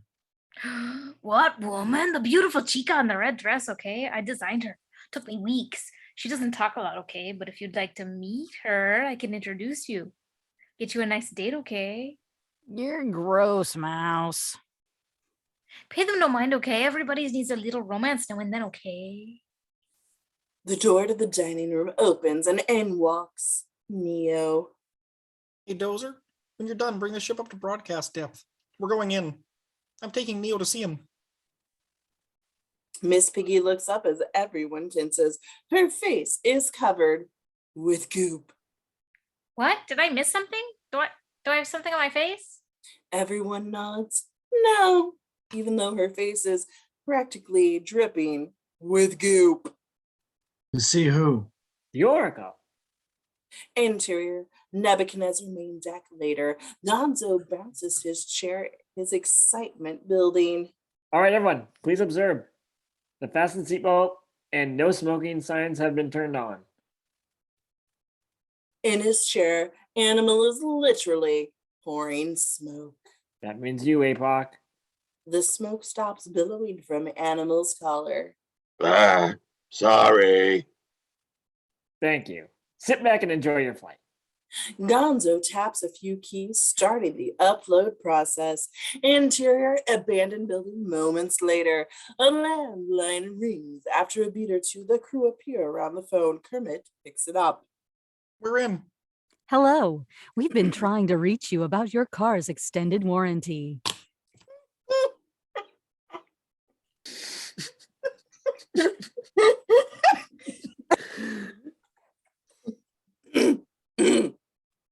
Kermit hangs up, annoyed. The phone rings again. We're in. Good news. Exterior abandoned building. Moments later, the crew exits Neo, taking in the Matrix for the first time since he's been told the truth. Kermit turns to Animal and Janice. We'll be back in an hour. Hour. Ah. Scooter walks around the car and opens his phone, dials, then tosses it to the trash. Interior car later, Neo looks out the window at all of the innocent people, human and Muppet alike. Unbelievable, isn't it? Wow. What? I used to eat there. Good noodles. Oh, well, you'll have to take me there sometime, hot stuff. What? Nothing. I could have sworn you said, Nope, nothing. You were saying? I have these memories from my life. None of them happened. What does that mean? That the Matrix can't tell you who you are. But the Oracle can? That's different. Did you talk to him? Yes. What did he tell you? He told me the usual. Fortune and glory. I'll be the most famous pig of all time. That's all? Not quite. We're here. Neo, come with me. Kermit hops out of the car. Interior Oracle's building. Moments later, Kermit walks with Neo through the building towards their destination. Rowlf sits playing a piano in the lobby. Kermit nods to him as they walk past. Rowlf smiles and changes the tune as he plays to something more upbeat before turning to the camera. It's not much, but it's a cameo. Kermit and Neo step into the elevator. So, is this the same Oracle that made the prophecy? Yes, he's very old. Been with us since the beginning The beginning? of the movie. Right. And he knows what? Everything? He would say he knows enough. Never wrong? Try not to think of it in terms of right and wrong. Try not to think of it in terms of words. He's a guide, Neo. He can help you find the path. Did he help you? Yes, What did he tell you? that I would find my purpose. That I would find the one. The elevator opens and the pair make their way down the hall. They arrive at the door, untouched by the graffiti that covers the rest of the walls. I told you, I can only show you the door. You have to walk through it. Neo reaches for the knob and turns it. The door opens and there stands Beverley Plume, the turkey. Oh, hello, Neo. You're right on time. She steps aside and gestures for Neo to enter. Interior the Oracle's apartment. Moments later, the pair stand in the entryway. Make yourself at home, Morpheus. Kermit nods and pulls his banjo out from behind his back. I came prepared. Neo, come with me. Beverley trots up with Neo following. They walk past a small room filled with various Muppets. These are the other potentials. You can wait here. My God, is this the last season of Buffy? A few of the Muppets look up at Neo before going back to their books and art projects. One of them, Rizzo, is seemingly levitating blocks in front of him. Neo looks shocked until he sees Yolanda, another rat, holding the blocks up in the air with a fishing pole. Neo chuckles to himself before seeing a familiar bear, Fozzie, sitting cross-legged on the floor staring at a pile of silverware. He absent-mindedly plays a pair of spoons on his knee. Fozzie notices Neo watching him. Ah, pardon. Ah, new face. Welcome, welcome. Don't be shy. It's nice to meet you. Don't worry, I don't fork on the first date. Waka waka. Please come. Sit, sit.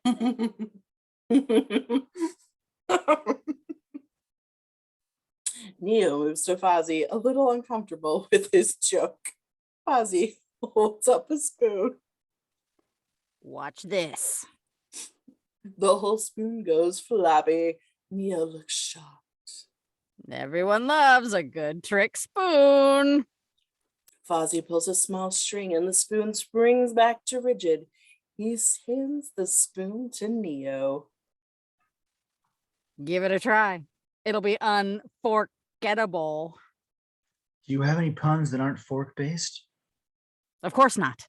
But if you've got a good one, fork it over. Ah.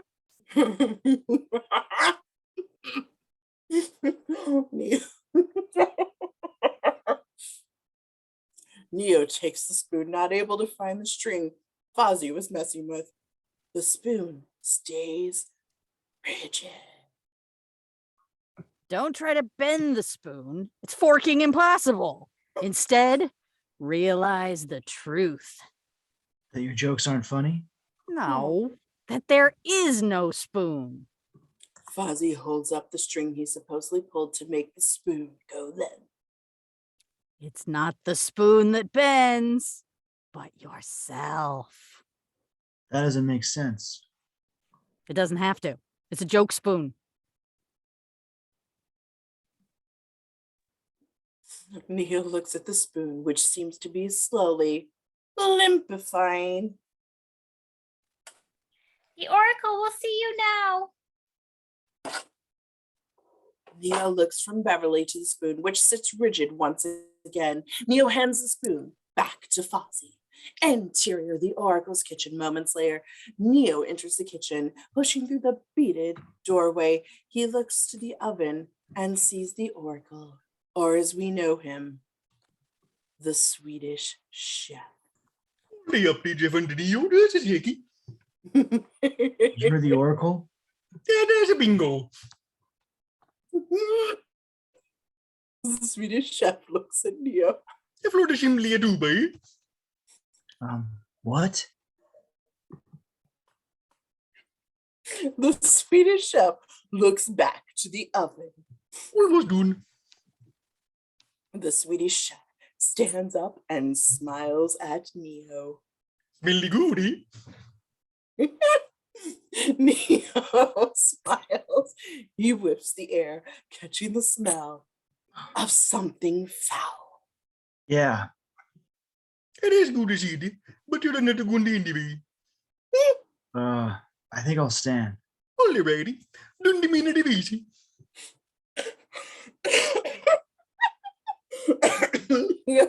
Neo turns, a little confused. What? Neo accidentally knocks a vase off the tabletop, and it crashes to the floor. Oopsie. I'm sorry. I said don't worry about it. You want Mosquito to fix it. Wait, did you know I would break that? Was really gonna break your boot a little later as if you would still have broken it if I said anything. Neo's kidding. None of this. He just looks from the broken vase back to the oracle. You're a cutie. Swedish chef crosses the kitchen and sits down. He strikes a match and tries to light a smoking pipe, but accidentally sets the rim of his hat on fire. But he's oblivious. They're gonna see if I select you. What? Not too smartly do. Neo tries to get Swedish Chef to notice the hat fire. A beat passes as the hat is engulfed in flame. Swedish Chef runs around the kitchen looking for water. Neo grabs a glass of water from the table, calmly handing it to the Swedish Chef. The Swedish Chef dumps the water over his head, extinguishing the flame. He then calmly sits down and looks back at Neo. You know if I would have been to see me. He nods, thinking he caught some of that. So what you thinking? Do you think you the one? Honestly, I don't know. The Swedish Chef gestures to a sign above the door. Do you know what it means? What? You know what it means?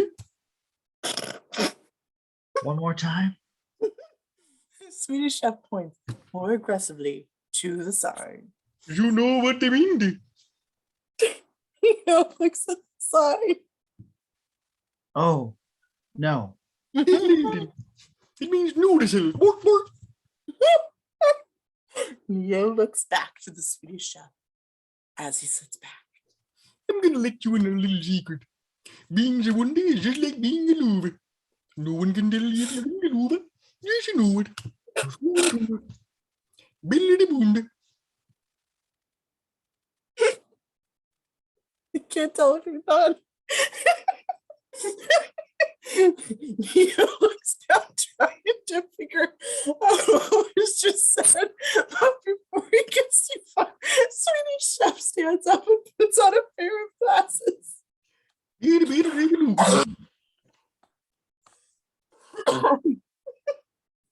The Swedish Chef crosses to Neo and puts his hand on Neo's face. Open the mouth and say, yeah.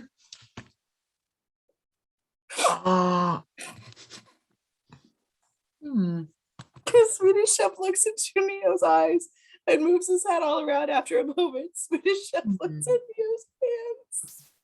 Okay. Now I'm supposed to say, that's interesting, but they you see. But what? But you already know what I'm going to say. I'm not the one? Sorry, kiddo. You're going to have to get a booty, but it looks like you're the Venus booty. What? You're the favor, baby. So Lord, you're the booty. Swedish Chef crosses to the cookies he pulled from the oven and scoops one off of the tray. Neo chuckles to himself. Get a booty? Morpheus. He almost had me convinced. I know. Poor the froggy Morpheus. Without him, we'd lost it. What do you mean without him? And you just what you want to hear it. Neo nods, just trying to keep up. Morpheus believe it on you. Under you, and the feel about it. Kevin the paint the other way. He believe us who blindly going to see to the face he leave and order to save a yard. These words is Neo. Hard. Under you're gonna have to make a choice. In the one hand, you'll have a Morpheus. In the other, to leave it. You'll have to choose your own. One that you're going to be. Then the feel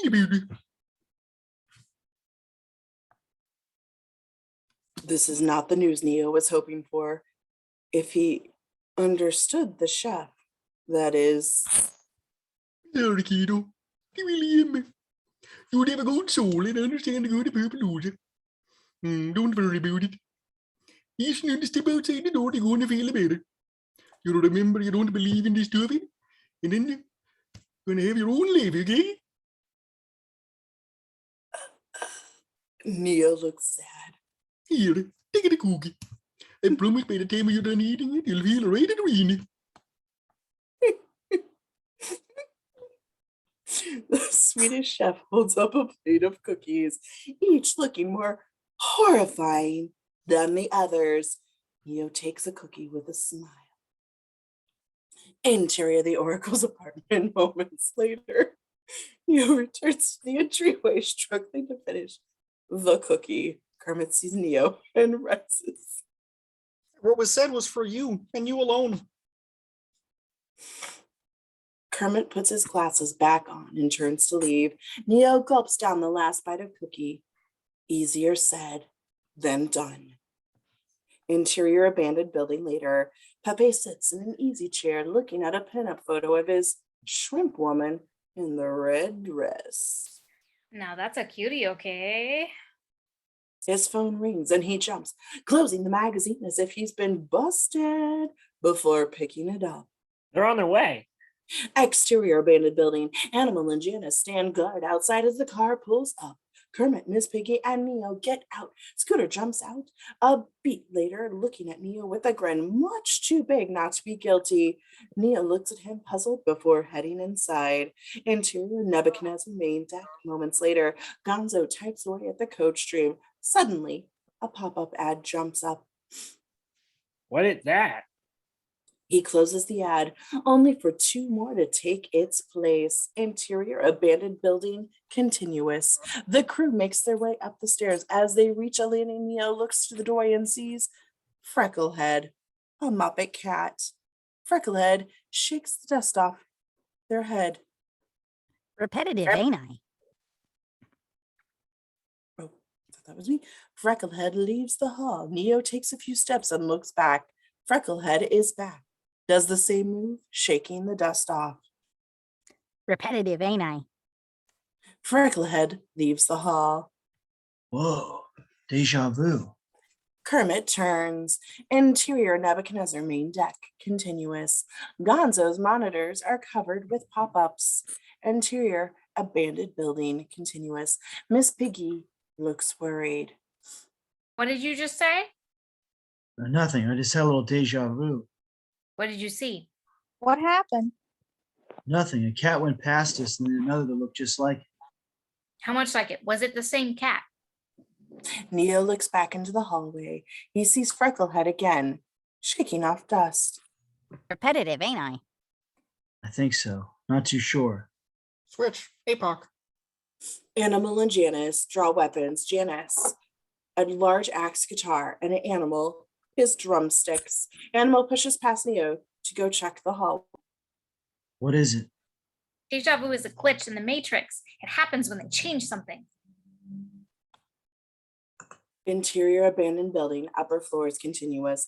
Upstairs, Pepe looks around the room he's in. Interior Nebuchadnezzar main deck continuous. Gonzo manages to close all of the pop-ups and finally gets a good look at the screen again. Oh, no. Interior abandoned building basement continuous. The hard line for the phone is cut by a large pair of bolt cutters.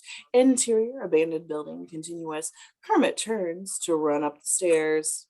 Let's go. The crew starts running. Interior abandoned building, upper floors continuous. Pepe's phone rings and he answers quickly. They got the hard line. It's a trap. Get out. Trap? I don't like traps, okay? They make me think of childhoods is in the nest. Pepe turns and runs to one of the windows. He pulls back the curtains to find the window has been replaced with a brick wall and with a painting of a window on it. Pepe jumps into the brick window and with a crack, he falls back, clearly rattled. Ouch, okay? Pepe falls. Interior Nebuchadnezzar main deck continuous. Gonzo's eyes widen at the code. Oh, no. Interior abandoned building, upper floors. Pepe pushes boxes over, looking for a particular item to help him. He opens a large crate and steps back, holding two large crab claws. Now this will be the trick, okay? A cluster of Muppet police break down the door. Pepe turns, claws bared. You think you can handle my king prawnicity? Who's up for crab bake, boys? I am not a crab. I am a king prawn. Pepe jumps at them, flailing his claws against them at no avail. One of the cops just kicks him aside. Interior abandoned building continuous. From the stairs, Kermit hears Pepe fighting and failing to escape. Interior Nebuchadnezzar main deck continuous. In his chair, Pepe struggles for a beat before simply deflating, losing his stuffing. Interior abandoned building continuous. The front door is kicked open and the building floods with cops, human and Muppet alike. Kermit looks down at the stairs and sees them coming. The crew takes off running. As they run down the hall, Kermit tries to pull open another curtain, finding another brick wall painted like a window.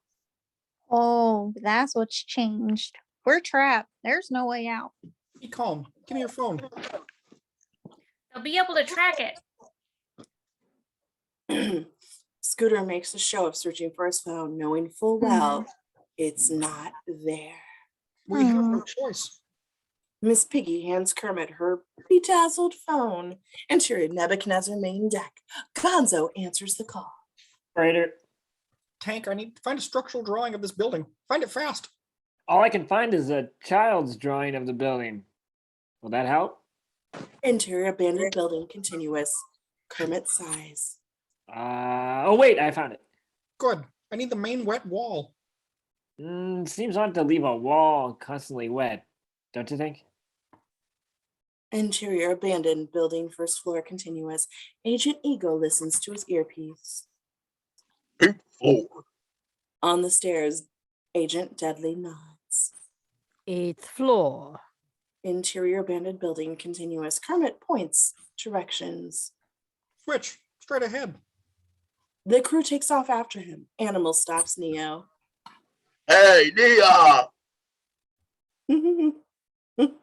Animal hands Neo a second set of drumsticks. Rock on! Interior abandoned building, upper floors. Moments later, Kermit and the crew open a door. To the left. Right there.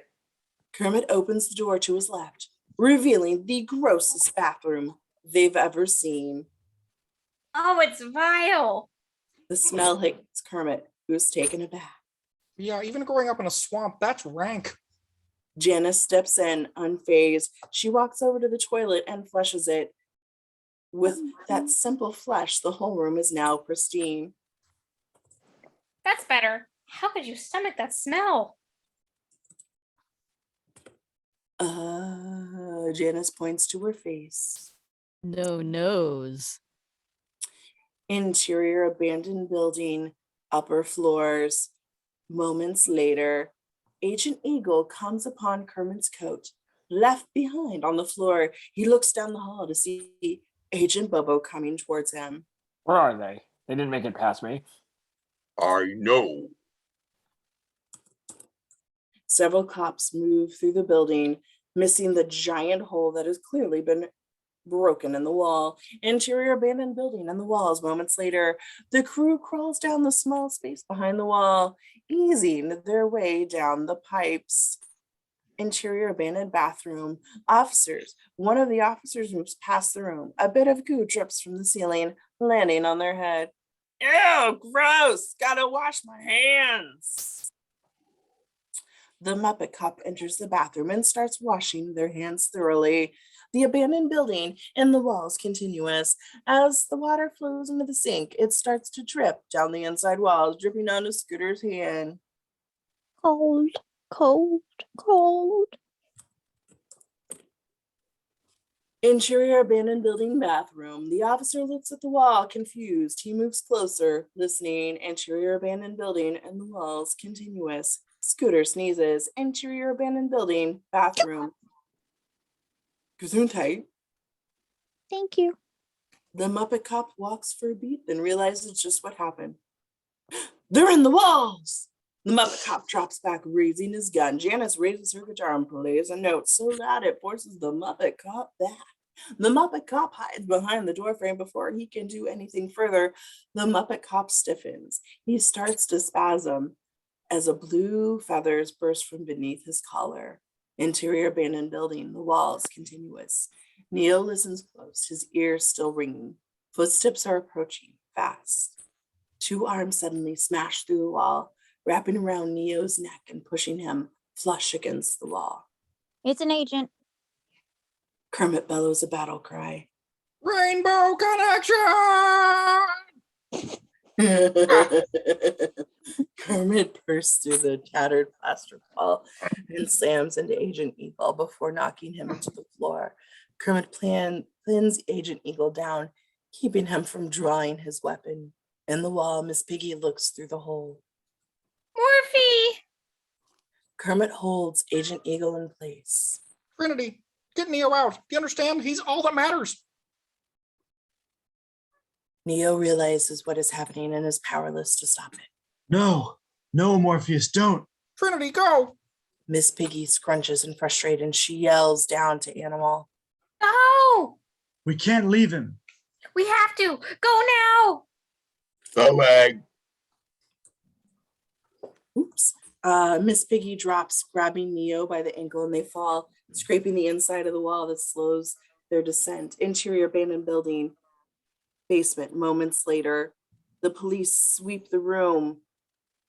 Ouch, Starbuck. Their flashlights barely making a dent in the darkness.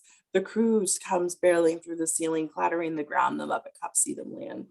They're here. They pull out their lighters and start firing fireworks at the crew. The smoke and the light filling the basement. Miss Piggy searches the floor, finding what she's looking for. She uses her intense big strength to lift the sewer grate from the floor. Scooter, which watches her lift the grate over her head as one of the fireworks rockets past him. Come in! Scooter starts towards them and trips.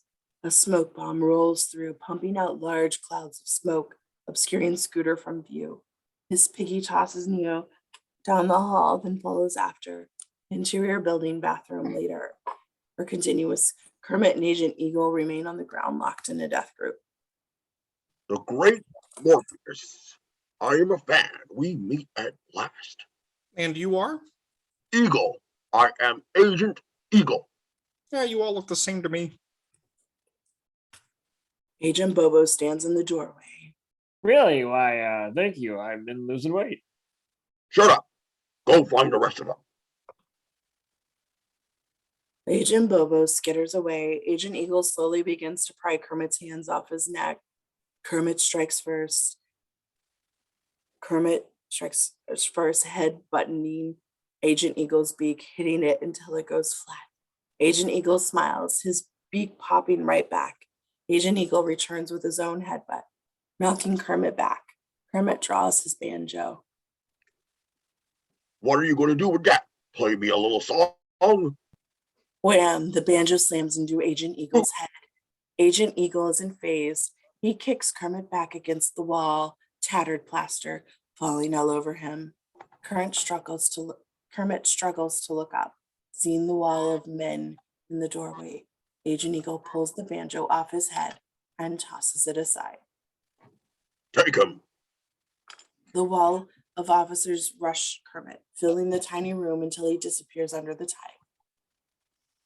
Nebuchadnezzar main deck moments later. Gonzo looks at the screens, filling with sadness. No! Exterior Main Street day. The manhole cover cracks open. A truck rolls over the top, forcing the lid back down. After a beat, the truck rolls away and the lid flies up. Miss Piggy bursts from the sewer.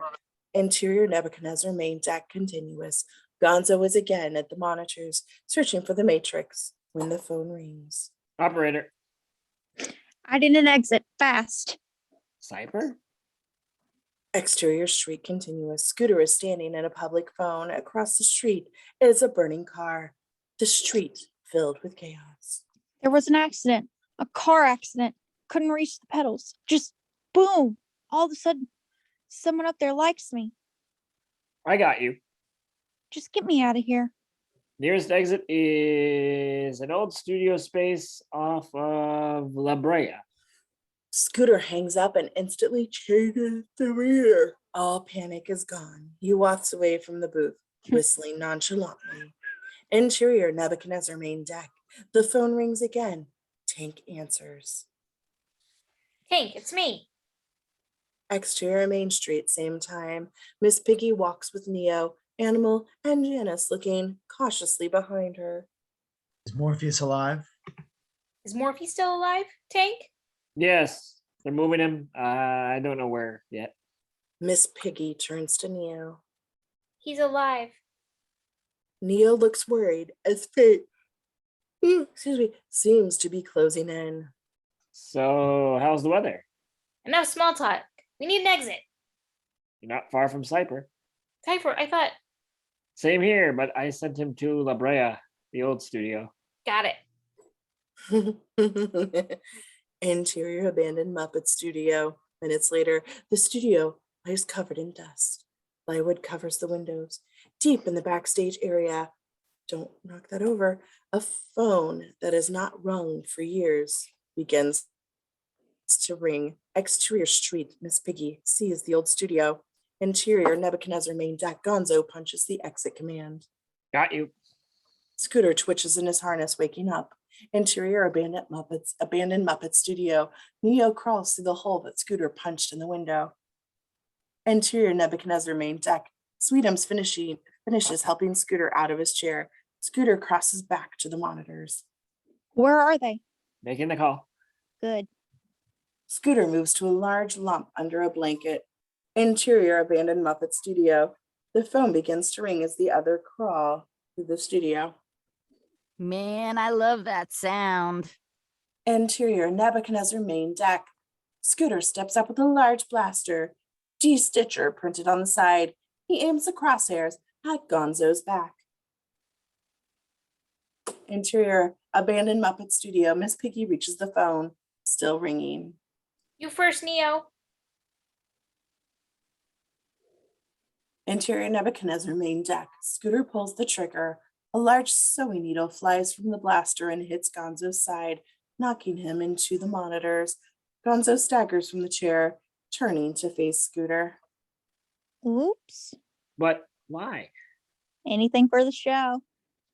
Scooter fires again, sending Gonzo against the wall. Sweetums looks like the chaos. Hey, what do you think you're doing? Scooter looks to Sweetums and fires again. Oh, that's still me. Interior abandoned Muppet studio. Neo picks up the phone when there's a click. No signal. Nothing but silence. What happened? I don't know. The line just went dead. Miss Piggy listens for a moment, then pulls out her cell. Interior Nebuchadnezzar main deck. A pile of felt and fabric, formerly Sweetums, lies on the floor. Sweetums' eyes roll towards the camera. Gruesome, ain't it? Hush. Scooter kicks them over and walks to the monitors. Interior abandoned Muppet studio. Miss Piggy stands on her phone, every ring scrunching her face with frustration a little more. The line connects. Hello, Trinity. Cypher, I don't want to talk to you. Where's Tank?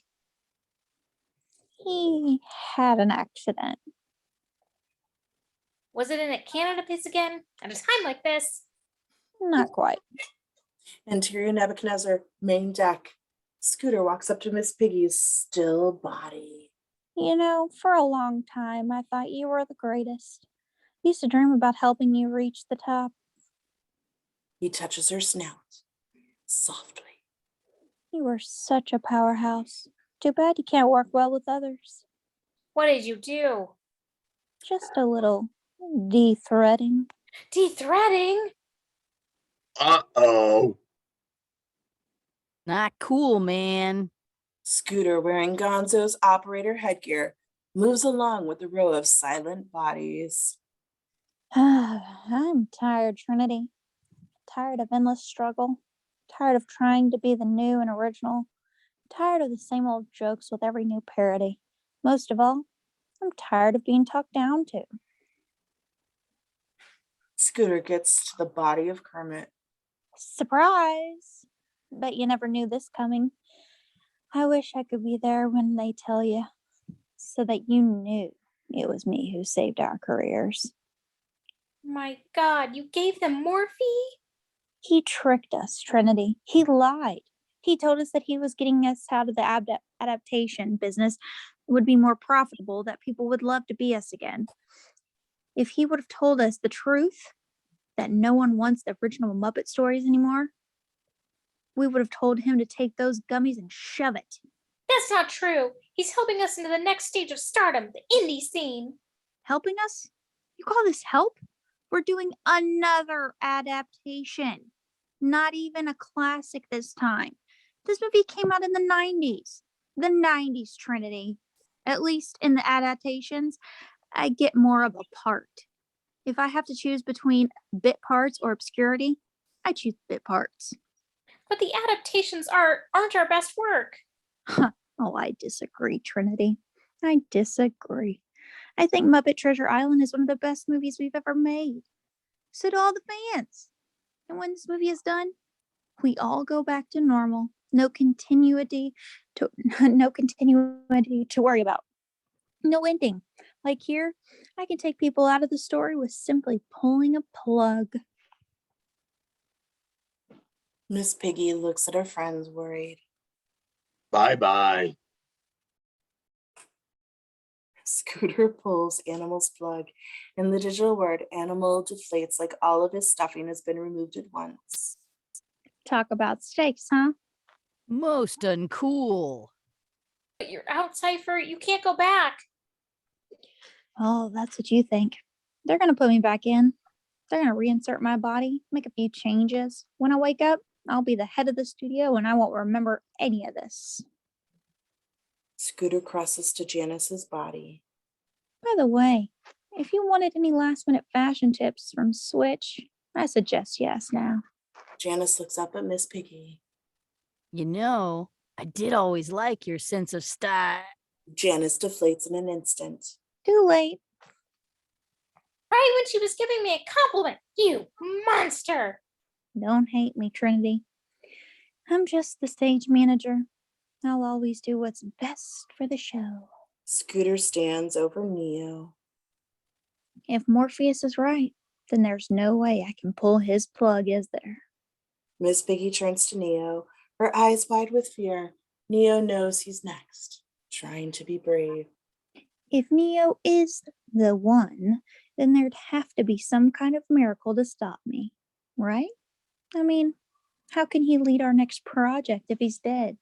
Scooter takes a hold of Neo's cord. You never did answer me, Trinity, when I asked you before. Did you buy what Kermit was selling? Of course. Everyone bought those Scout cookies. You bought 3 boxes. No, not that. Come on, tell me. All I want is a little yes or no. Miss Piggy can't answer. Look into his eyes, Trinity. Those big, pretty eyes, and tell me the truth. Miss Piggy stares at Neo. Not a single word falls from her lips. Yes. No! Gonzo stands, a ball of fluff hanging from his side, holding the de-threader at Scooter. I don't believe it. Believe it or not, you bad Muppet. That's a picture wrap on Scooter. Gonzo pulls the trigger and Scooter is knocked backwards, his fluff falling out of his open mouth until he's empty. No. Never did like that guy. Interior abandoned Muppet studio. Miss Piggy stands with Neo, unsure of what just happened. Then the phone rings. Neo picks up the receiver and hands it to Miss Piggy. Go. You first this time. Interior Nebuchadnezzar main deck. Miss Piggy's eyes open and she's overcome with a sense of relief. Gonzo unplugs Miss Piggy, who sits up with a deep breath. Gonzo nurses his fluff hole. Oh, that's dirty. You're hurt. I'll be all right. Dozer? Still not over Fluffle. Gonzo's face tightens and she can give him a hug. Come here, you whatever. Interior studio executive building day. A large high-rise building towers above the rest. A military helicopter lands on the roof. Agent Bobo jumps out, surrounded by Muppet Marines. The wind of the helicopter blows dust onto Agent Bobo's eyes, to the point where he can barely see. Agent Bobo tries to take a step and trips. Interior studio executive office. Agent Eagle stands looking out the window, watching the sun light up the cityscape. Have you ever stood and stared at it, Morpheus? Marveled at its beauty? It's genius. Just taking any project and sticking us into it. It's perfect. Kermit is handcuffed and tied to a chair. He shivers and sweats with various monitors and sensors attached to him. Next to him, Agent Deadly sucks a serum from a vial, filling a needle. Do you remember that first attempt you did to pay Cinderella in 1970 was what started your career? It's been so long. I'm sure you bought into your legend about face because that contract you signed in 1969. But no, it was an adaptation. Agent Deadly injects Kermit. Sure, we did some good things with Muppet Keeper and Take Manhattan, but since then, no one is scared. I mean, did you even watch Muppets Most Wanted?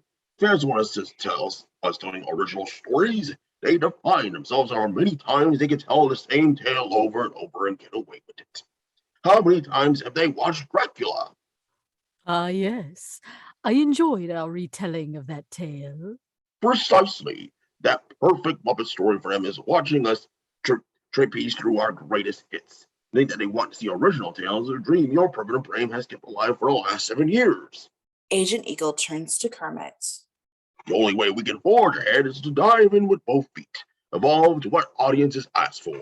Evolve or die. Agent Eagle looks into Kermit's eyes. Evolution, Morpheus, like the dinosaurs. Original stories had their time. Kermit looks at him, trying not to show the pain racing through his mind. Now is the era of remakes, sequels, and adaptations. Agent Eagle looks to Agent Deadly. Double the dosage. We need to get to Zion and access to a writer's room. I think you're done with your line. The door opens and stumbles Agent Bobo. There could be a problem. Interior Nebuchadnezzar main deck. Gonzo finishes sweeping the remains of Sweetums into a dustpan. Neo looks at Kermit's body, which has started to take on a sickly brown color.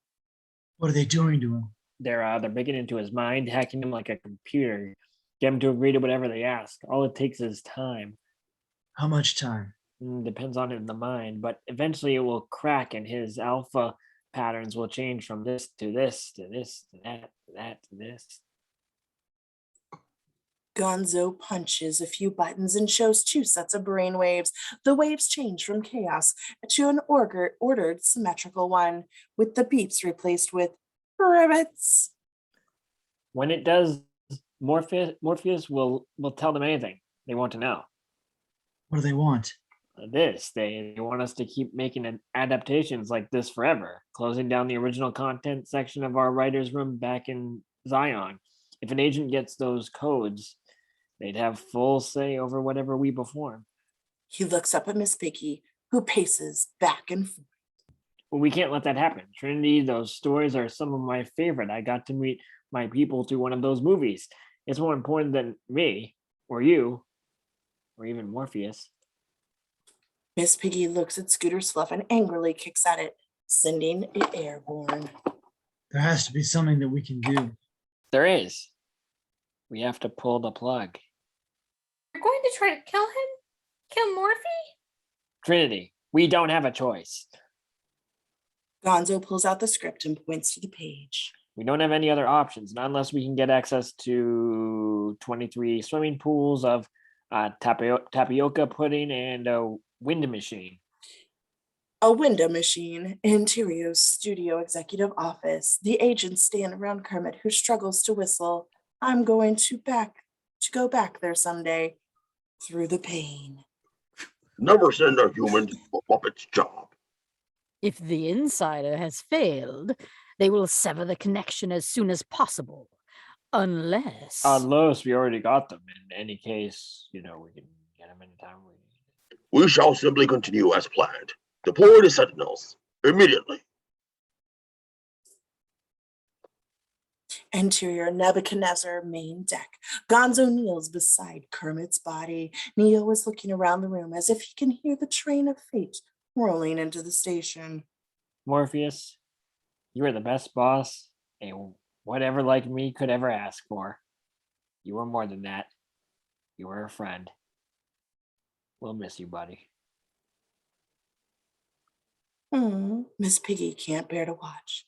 Gonzo's hand reaches for the plug. Neo is paralyzed, his whole life suddenly frozen by the realness of this moment, hurtling towards him. Stop. They both stop and look at him. Oh, thank goodness. That was getting a little heavy. I don't believe this is happening. But Neo, it has to be done. The script says so. Does it? Yeah. Wait a second. Gonzo pulls out the script and shows it to Neo. Neo slaps the script away. I don't know. This can't just be a coincidence. It can't be. Can it? Miss Piggy leans into Gonzo. I think he's lost his mind. Me too. What are you talking about? The Oracle. He told me this would happen. At least I think he did. He told me. Neo stops, eyes fixated on Kermit. That I would have to make a choice. What choice? He makes up his choice. Turning, he walks to his chair, booting it up. What are you doing? I'm going in. You can't. I have to. Morpheus sacrificed himself so we could get you out. There's no way you're going back in. Morpheus did what he did because he believed I'm something I'm not. What? I'm not the one, Trinity. The Oracle hit me with that too, I think. Miss Piggy is stunned. No, you have to be. I'm sorry, I'm not. I'm just another guy. Morpheus is the one that matters. No, Neo. It's not true. It can't be true. Why? Because So into the story, she isn't ready to share with him yet. She swallows her words. Neo, this isn't loco, and I'm usually all for loco, but this is muy loco. Morpheus is a military-controlled building on one of the busiest lots in Hollywood. Between the tours and security, we never get through. Even if you somehow got inside, those agents are holding him. 3 of them. I want Morpheus back too, but what you are talking about is it career suicide. I know that's what it looks like, but it's not. I can't logically explain to you why it's not. What about illogically? Okay. Remember when I tripped on the dry water and got my drink all raised to the sky, sipping the clouds before that dinosaur became my father? Go back to logically? Morpheus believed something, and he was ready to give his life for what he believed. I understand that now. That's why I have to go. Why? Because I believe in something. what? I believe I can bring him back. Miss Piggy stares at him, metaphorically hovering on the ledge he just jumped off. Her jaw sets as she starts setting up the chair next to him. What are you doing? I'm coming with you. No, you're not. No? Let me tell you what I believe. I believe Morpheus means more to moi than he does to you. I believe that if you were serious about saving him, then you are going to need my help. And since I'm the ranking officer on this ship. You are? Miss Piggy stops, takes a deep breath, and walks towards Gonzo. Hi, yeah. She chops Gonzo, sending him into the wall. She fixes her hair and returns to Neo.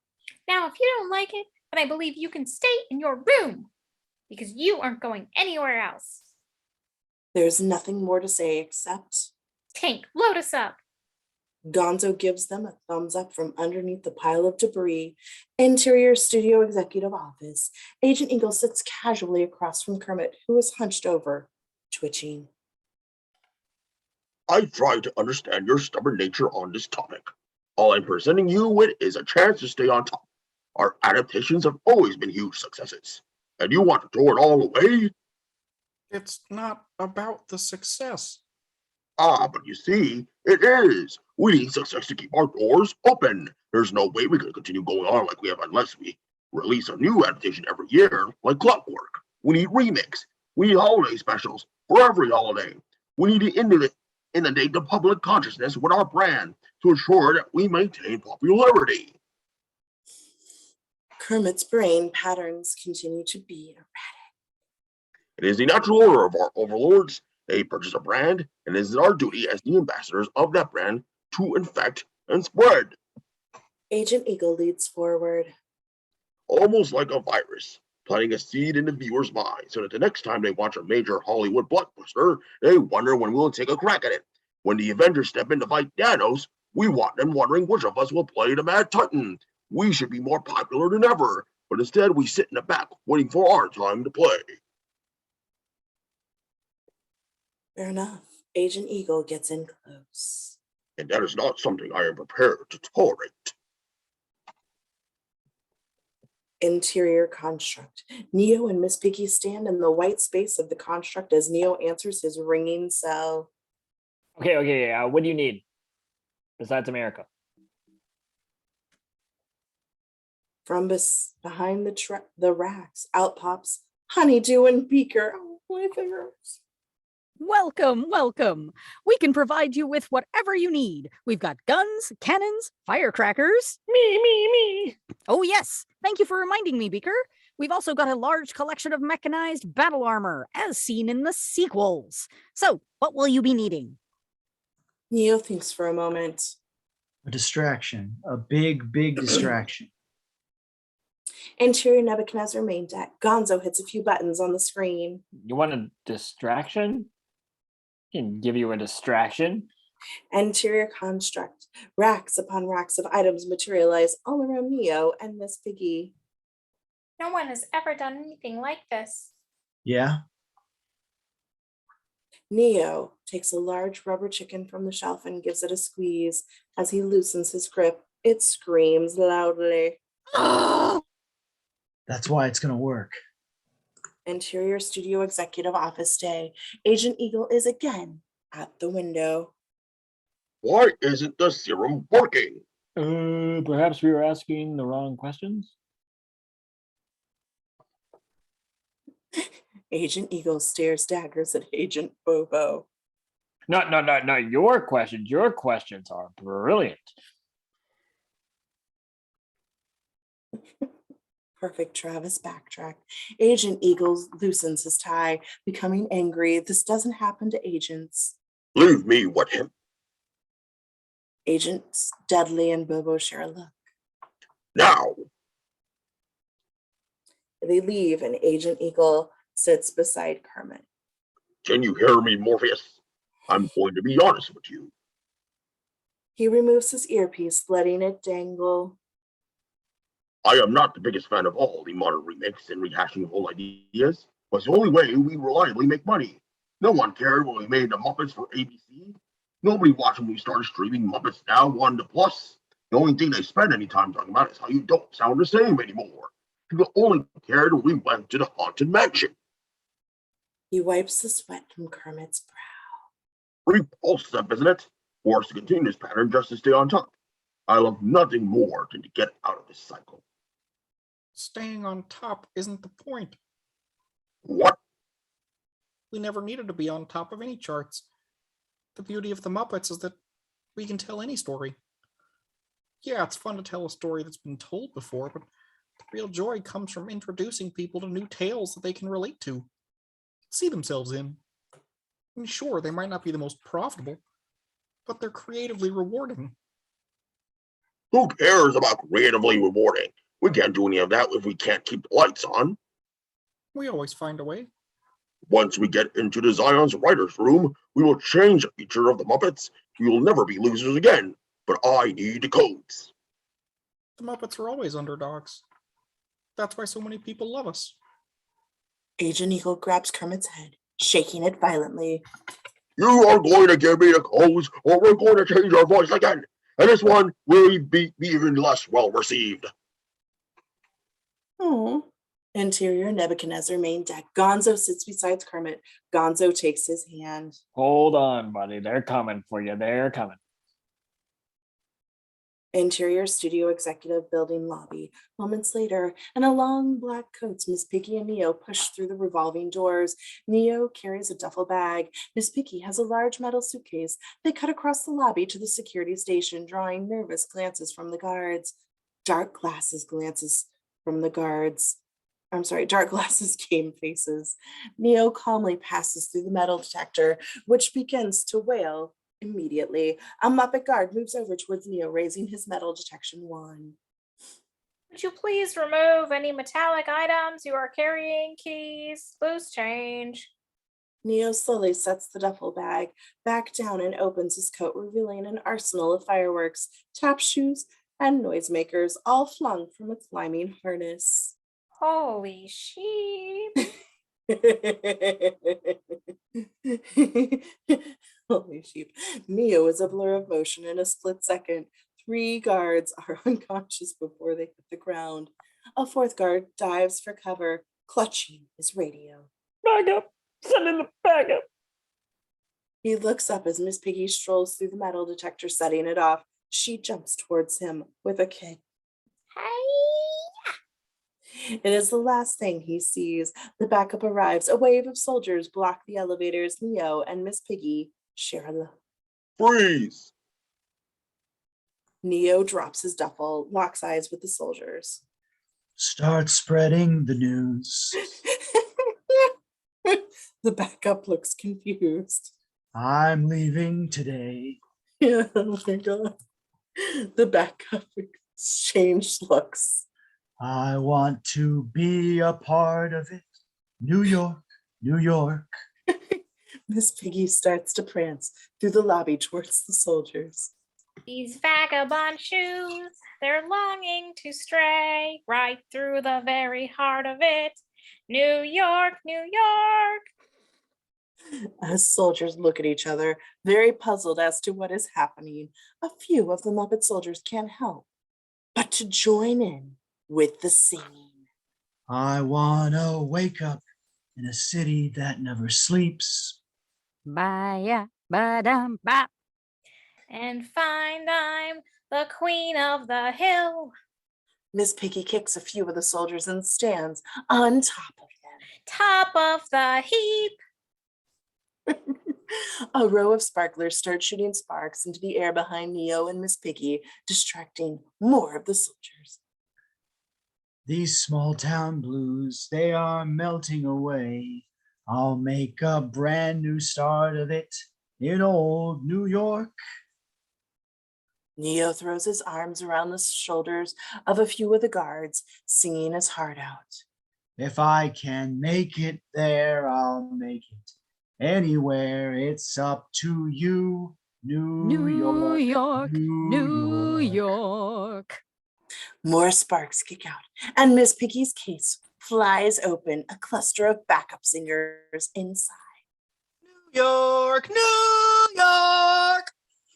Neo jumps with excitement at the song, but also split kicking the soldiers who he had in his arms around.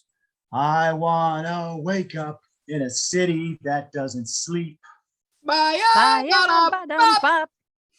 With his next lyrics, more and more soldiers, human and Muppet alike, join in, scat singing the instrumental accompaniment. And find that I'm a number 1, top of the list, king of the hill, a number 1. Bob, Ba, Bob. ba, bum. Neo steps back to join the kick line of Muppet soldiers, all just in it now. Miss Piggy watches from the sidelines before realizing that she has a job to do. These little town blues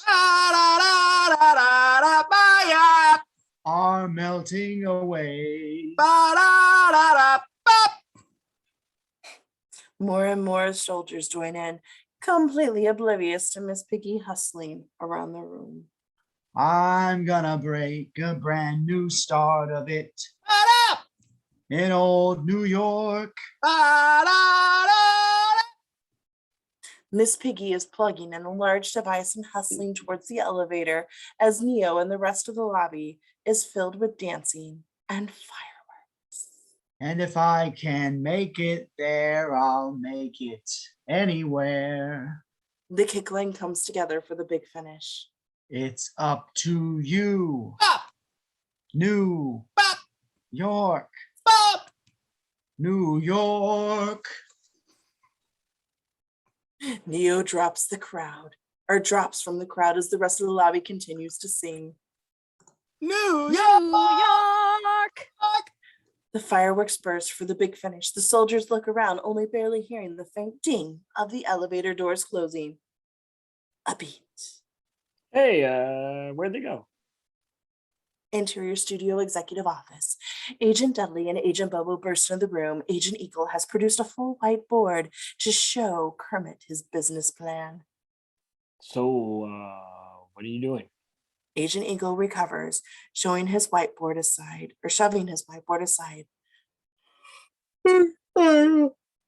Putting his earpiece back in. You don't know? Know what? Agent Eagle listens to his earphone, not believing what he is hearing. Interior elevator. Neo opens the top of the elevator and Miss Piggy locks the door. They climb up into the elevator shaft with Miss Piggy and having little difficulty getting up. Neo reaches down and lifts her. Interior Studio Executive Office. Agent Dudley looks at Kermit. I think they're trying to save him. Interior elevator shaft. Neo ratchets a clamp onto the elevator cable Miss Piggy locks onto. He looks up the shaft and takes a deep breath. It's a joke spoon.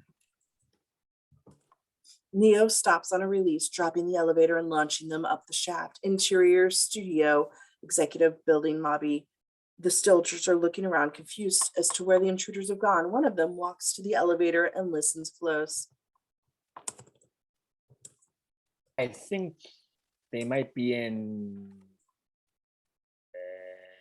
Ba-boom! The elevator hits the ground floor and explodes outwards, full of fireworks and filling the lobby with sparks and fire. Interior Studio Executive Office. The agents hear fireworks going off, followed by the fire alarms. Oh no, the lower levels. They're actually attacking.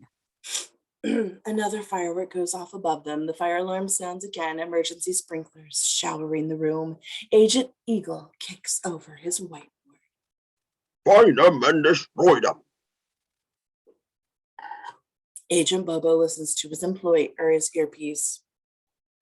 Exterior rooftop. The roof is bursting with fireworks as Neo and Miss Piggy fight and dance their way across the rooftop. Miss Piggy stands amongst a pile of fallen enemies. Lou Grade, sitting in the pilot seat of the helicopter, talks into his headset. Can we get some help up here? I think we're under attack.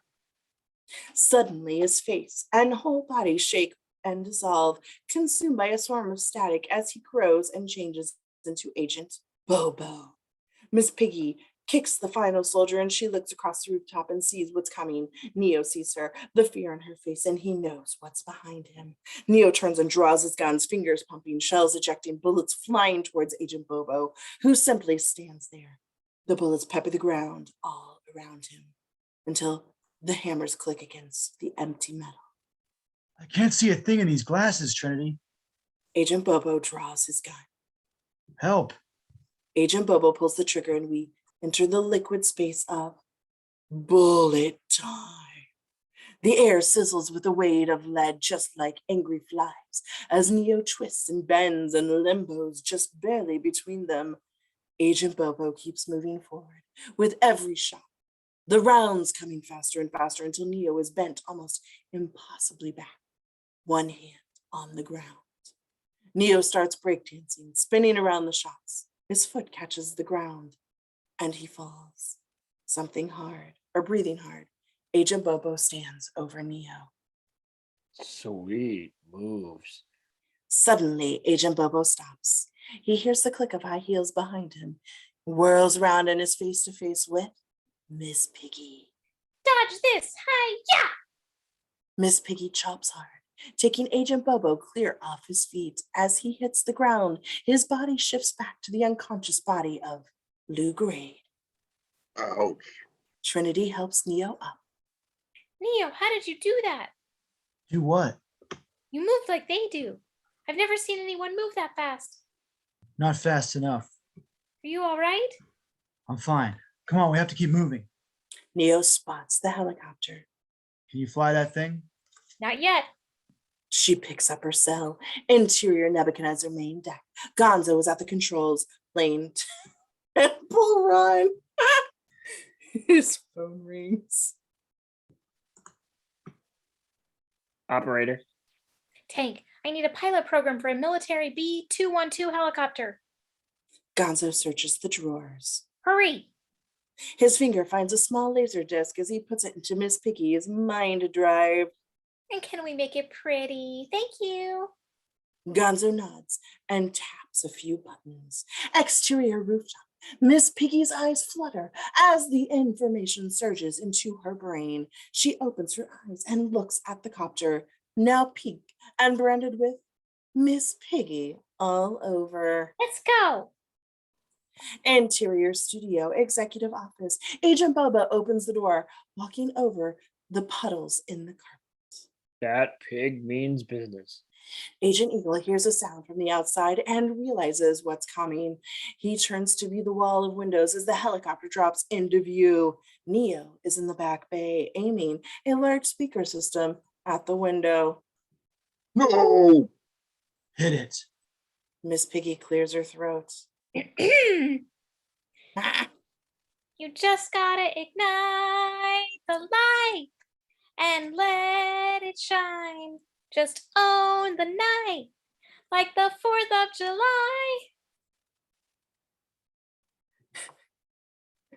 And she hits the chorus. Her voice is amplified by the speakers. Neo holds the sound waves, shattering the windows and blasting the agents back against the wall. 'Cause baby, you're a firework. Come on, show 'em what you're worth. Make 'em go, oh, oh, oh, as you shoot across the sky, sky, sky. Agent Dudley tries to shout to Agent Eagle, but all his words are drowned out by Piggy. Baby, you're a firework. Come on, let your colors burst. You'll make 'em go, oh, oh, oh. You're gonna leave 'em all in awe, awe, awe. My God, I love you. Agents fall to the ground. Neo stares at Kermit in the remains of the room, trying to will him into action. Get up, Morpheus, get up. Neo attaches a climbing rope to his harness. Interior hall, just outside the offices, 3 Muppet soldiers blister with new stove static. Interior studio executive office. Slowly, Kermit lifts his face into the room's rain. When he opens his eyes, they are once again flashing with fire. He screams and rises, snapping his handcuffs. The agents open the doors as Kermit begins the run. No! Agent Eagle throws a plank of wood across the floor, connecting with Kermit's legs, knocking him off balance. He won't make it. Excuse me. Kermit jumps out of control. Neo jumps from the helicopter, reaching for Kermit. The rope snakes up behind him. They come together almost magnetically until the line ends, snapping taut, and Neo grips Kermit tight, the ground almost deliriously distant below them. Gotcha. Exterior studio executive building. Miss Piggy pulls the copter up and away as Agent Eagle stands in the shattered window, aiming his gun through the curtain of the rain. Punk, punk, punk. The rear hull is punched full of holes, and smoke and oil pour from the copter. Well, that's not good. Neo hears the helicopter begin to die. Uh-oh. Miss Piggy throws the helicopter towards the roof of the nearest building. Kermit and Neo cling to one another as they and the machine above begin to fall. The engine grinds, the chopping blades start to slow while Miss Piggy guides the fall to the nearest roof. Neo and Kermit drop safely, rolling free as the rope goes slack. Neo gets to his feet, trying to detach himself, but the helicopter is falling too fast, arcing over the roof like the setting sun. The coils of slack snap taut, yanking Neo off his feet, dragging him with ferocious speed towards the edge, even as Miss Piggy launches for the back door, grabbing the rope with one hand, raising the other to karate chop. Neo flies like a skipping stone and his butt kicking up in smoke as it drags across the roof. His feet hits the rain gutter and he levers up just as Miss Piggy chops, severing the cord from the helicopter, falling free of it as it smashes blades first into a glass skyscraper. Holding the rope as she swings, connected to Neo, who stands at the building's edges, watching her arc beneath him as the helicopter explodes. She bounces hard against the shatterproof window, which spider cracks out while flames burst from the crashing helicopter behind her. Neo looks down in shock for a moment before realizing that his ass is burning from being dragged across the roof. He pats out the flames. Anterior, Nebuchadnezzar main deck. Gonzo stares at the screen. His mouth is wide. I knew it. He's got the goods. He's the bee's knees. He's the one. Exterior rooftop. Neo pulls Miss Piggy up into his arms, both shaking. They hold each other again. You believe it now, Trinity? Miss Piggy looks at Neo. Morpheus, the Oracle, he told me. He told you exactly what you needed to hear. That's all. Sooner or later, Neo, you're going to realize, just like I did, the difference between knowing the path and walking the path. In English, please. Some things are easier done than said. Better. Interior Nebuchadnezzar main deck. The phone rings. Hank, Morpheus, it's so good to hear your voice, sir. we need an exit. Got one ready, sir. Subway, State and Balbo. We're on our way.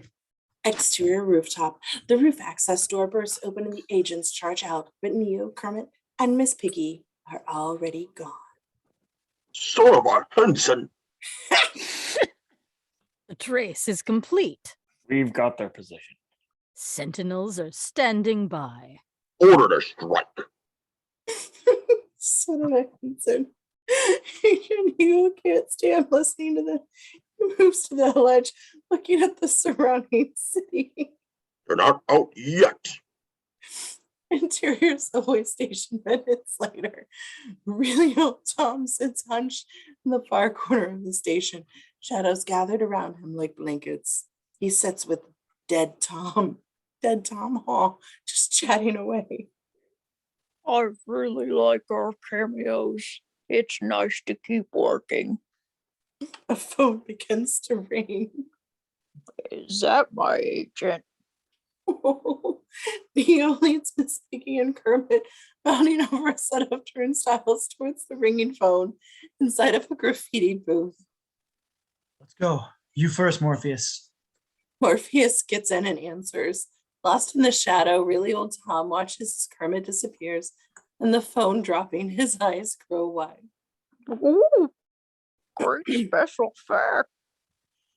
Exterior rooftop. Agent Eagle stares, his face twisted with anger. He'll never be in charge. As he turns, he suddenly hears it, his head whipping back around, staring. Pardon me. Interior subway station. Really old Tom starts to be swarmed with static. Miss Piggy hangs up the phone and turns to Neo. Neo, I have to tell you something. I don't know what it means, or even if it matters, but I feel I have to say it. The station rumbles as the train approaches. I've never told anyone this before. I think I've been afraid to. Behind her, the phone rings. The phone begins to ring. When I went to see the Oracle, after he stopped trying to turn me into bacon, He told me that I would fall in love, but The train rumbles by, drowning out her voice. He can't hear her at all, no matter how close he gets. The train moves away and she's shouting to be heard. and that's why I turned down a Pigs in Space movie. Neo looks at her, not following how she got there in her story. Promise me you'll tell me the rest later? She nods and closes the booth. The phone rings as she lifts the receiver. In the darkness of the far corner, Neo sees really old Tom in the flashing light of the train as he becomes Agent Eagle, raising his gun. No. Agent Eagle fires, the bullet shattering the phone just as Miss Piggy vanishes. Interior Nebuchadnezzar main deck. Miss Piggy blinks awake. Neo, What was that? an agent, you have to send me back. I can't. Interior subway station. The destroyed phone dangles in an empty booth. Neo turns to Agent Eagle, whose gun is trained on him. Mr. Reeves. Interior Nebuchadnezzar main deck. Kermit and Miss Piggy stand behind Gonzo. Run, Neo, run. Interior subway station. Neo looks at the dead escalator that rises up behind him. Slowly, he turns back, and in his eyes, we see something different. Something fixes and hard, like a comedian who knows he's gonna bomb. You know, like Fozzie. There's no past or future in his eyes. There's only what is. Interior Nebuchadnezzar main deck. Miss Piggy doesn't understand. What is he doing? He's beginning to believe. Interior subway station. Neo draws his pistol and fires with lightning speed as Agent Eagle opens fire. The gunshots thunder through the underground, both men moving at impossible speed. We enter bullet time. The muzzle flashes burst, slowly becoming hands which play rock, paper, scissors. No lizard fuck. They keep hitting draws. Oh, sorry, my computer froze. Okay. And an instant later, they are nearly on top of each other, almost a mirrored reflection of the other. The last shot through his paper, and they hit the ground. Neo sweating, panting. Agent Eagle machine calm. Agent Eagle smiles. You're empty. So are you. They both realize the other is right. Neo flips into the air and lands on his feet. Agent Eagle stands calmly, straightening his suit and popping his neck. Agent Eagle springs forward as he attacks. Neo is barely staying out of the way. Agent Eagle's hand crunches into a beam, steel chunks exploding like shrapnel. Behind him, Neo leaps into the air, kicking swiftly into Agent Eagle's beak. Agent Eagle's glasses fly off and break on the ground. Agent Eagle glares at Neo, his eyes ice blue. I'm going to enjoy burying you in reruns, Mr. Reeves. Neo drops into one of the dancing positions Kermit used, beckoning Agent Eagle to bring it on. Agent Eagle attacks with Neo doing his best to dance out of the way. Neo shifts from style to style effortlessly, from swing to hip hop to tap. Agent Eagle catches Neo by the collar as he tries to moonwalk past him. Agent Eagle tosses Neo into the wall, pushing his advantage. Agent Eagle attacks with unrelenting fury, fist pounding into Neo like jackhammers. Interior Nebuchadnezzar main deck. Miss Piggy watches Neo as his body jerks. Coughing up blood, his vitals going wild. Miss Piggy pulls out her hanky. He's killing him and making a mess.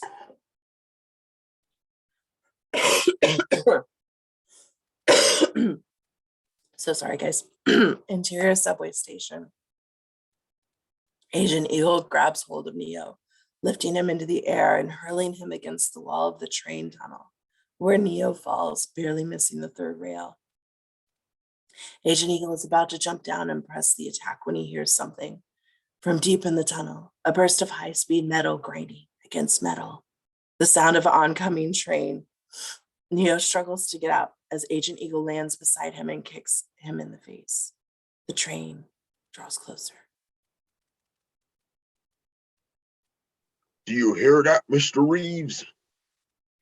Agent Eagle grabs Neo in a chokehold, forcing him to look down the tracks. The sound of inevitability. Neo sees what's coming and he struggles. It is the sound of your death. Agent Eagle tightens his grip. Goodbye, Mr. Reeves. The train roars towards him, swallowing up Agent Eagle's words. Neo thinks hard, the veins bulging his head, gritting his teeth through pain. He's not ready to die. Where's Neo? Read the script.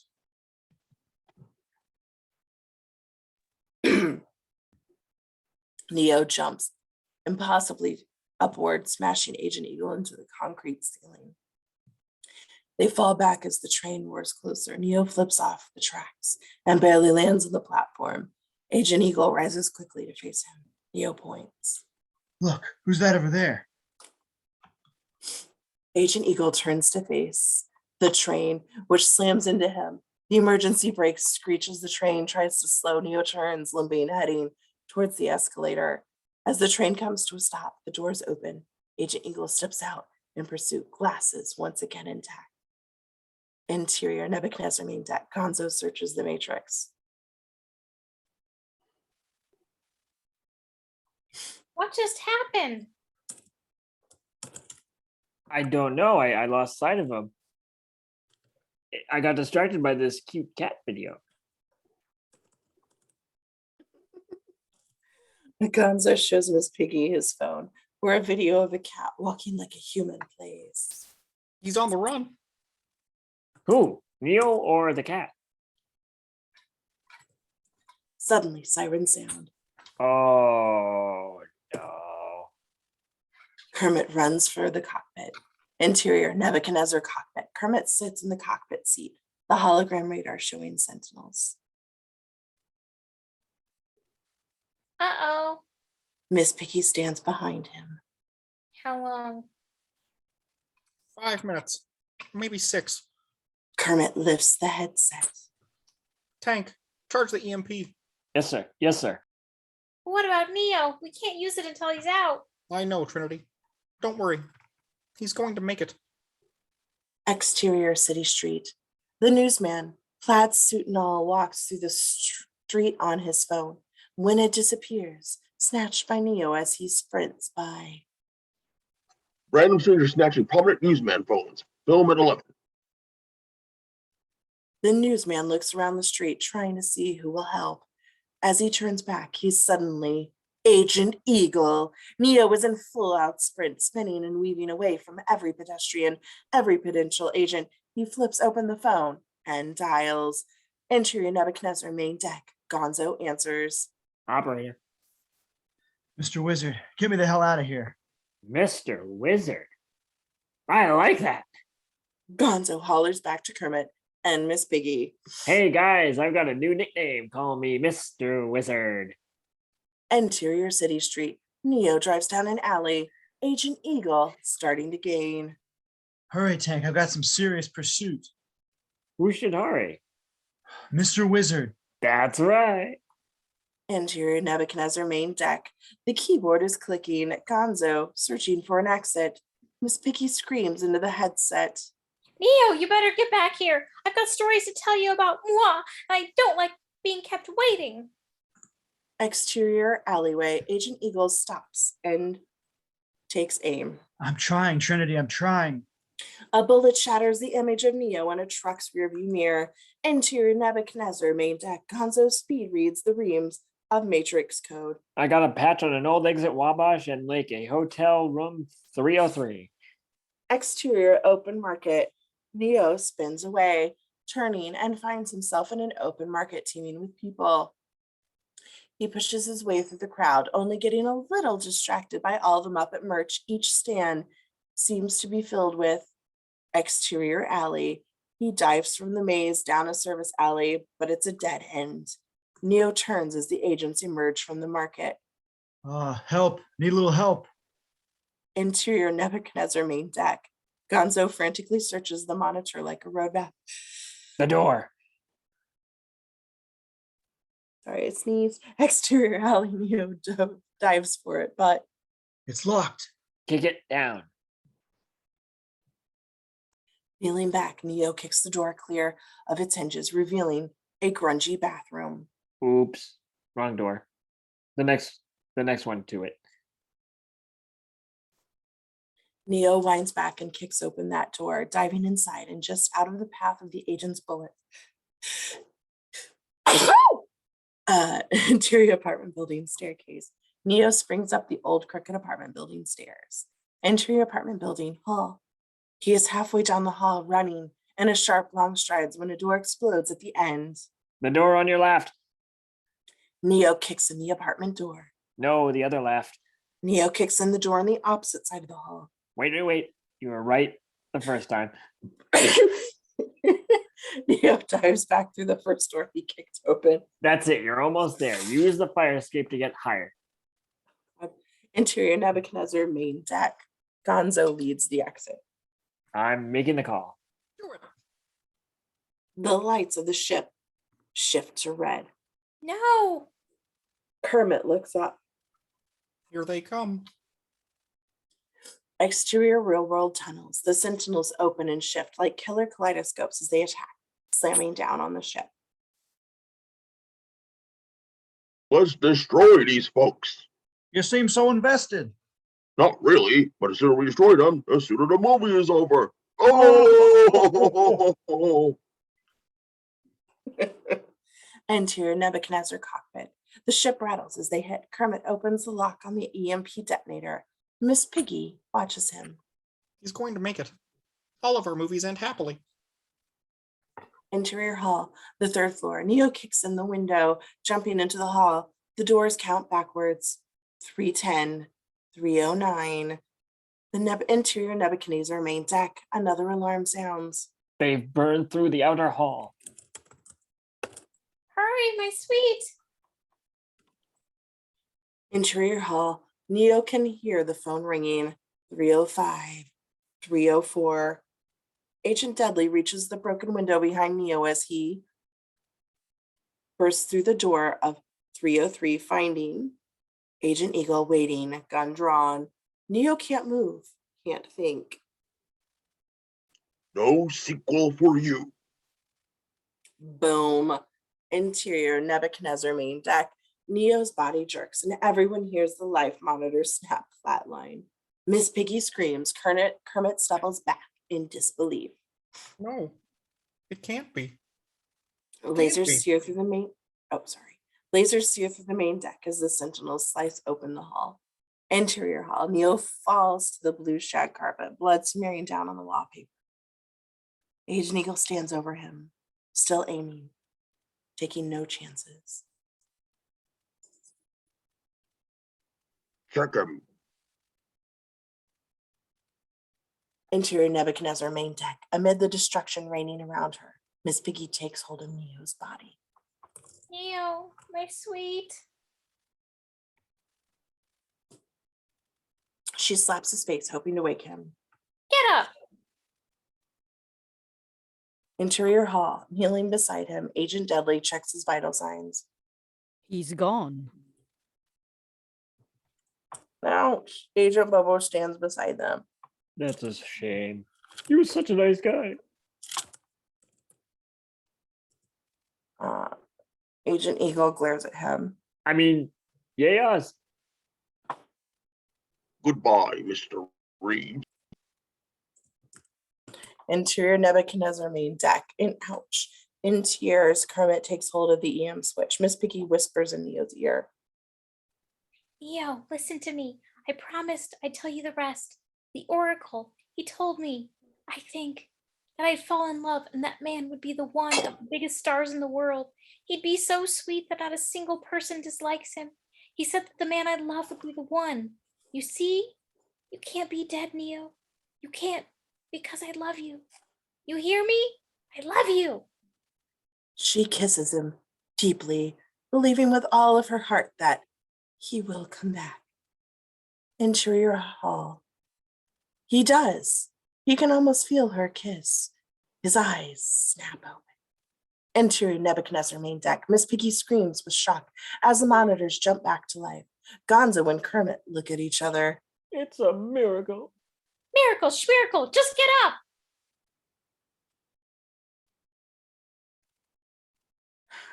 Sorry, I just saw Travis's freaking post. Interior hall, holding his chest. Neo struggles to his feet at the end of the hall. Agents wait for the elevator. Agent Eagle glances back. He pulls off his glasses, looking at Neo as if he's seen a ghost. Neo finds his footing as all three agents draw. As one, they fire. Pause. Neo raises his hands. The bullets, like a pack of obedient dogs, slow wouldn't come to a stop. They stand in frozen space, like stainless steel stars. The agents can't quite grasp. Can you pause for just a second? I think. The agents can't quite grasp what they're seeing. Neo plucks one from the air. He sees his reflection in the whole hall reflected in the bright casting. Neo drops the bullet. He looks at the others and they follow suit. Neo looks at the hall, seeing through the veil. For a moment, the walls, the floor, and even the agents are rushing. A stream of code. Interior Nebuchadnezzar main deck. All three stand transfixed as the code accelerates faster and faster as if the machine is unable to keep up or even describe what is happening. Interior code, the code streaks faster and faster until the code changes into a brilliant color image of Neo standing in the hall. How? He's the one. He is the one. Another explosion shakes the ship. Interior hall. Agent Eagle screams with rage and brushes Neo. His attacks are brutal, but Neo blocks and dodges each blow easily. Then he lifts his leg and kicks Agent Eagle in the door, sending him flying backwards down the hall. For the first time since the movie began, the agents feel fear. Agent Eagle gets up, bracing himself as Neo charges him. Neo jumps into a dive and sinks right into Agent Eagle, his chest rippling like a deep pool of water.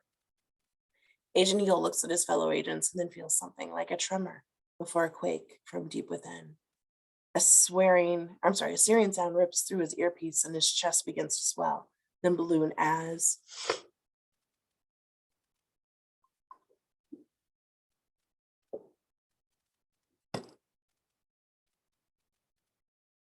most unpleasant.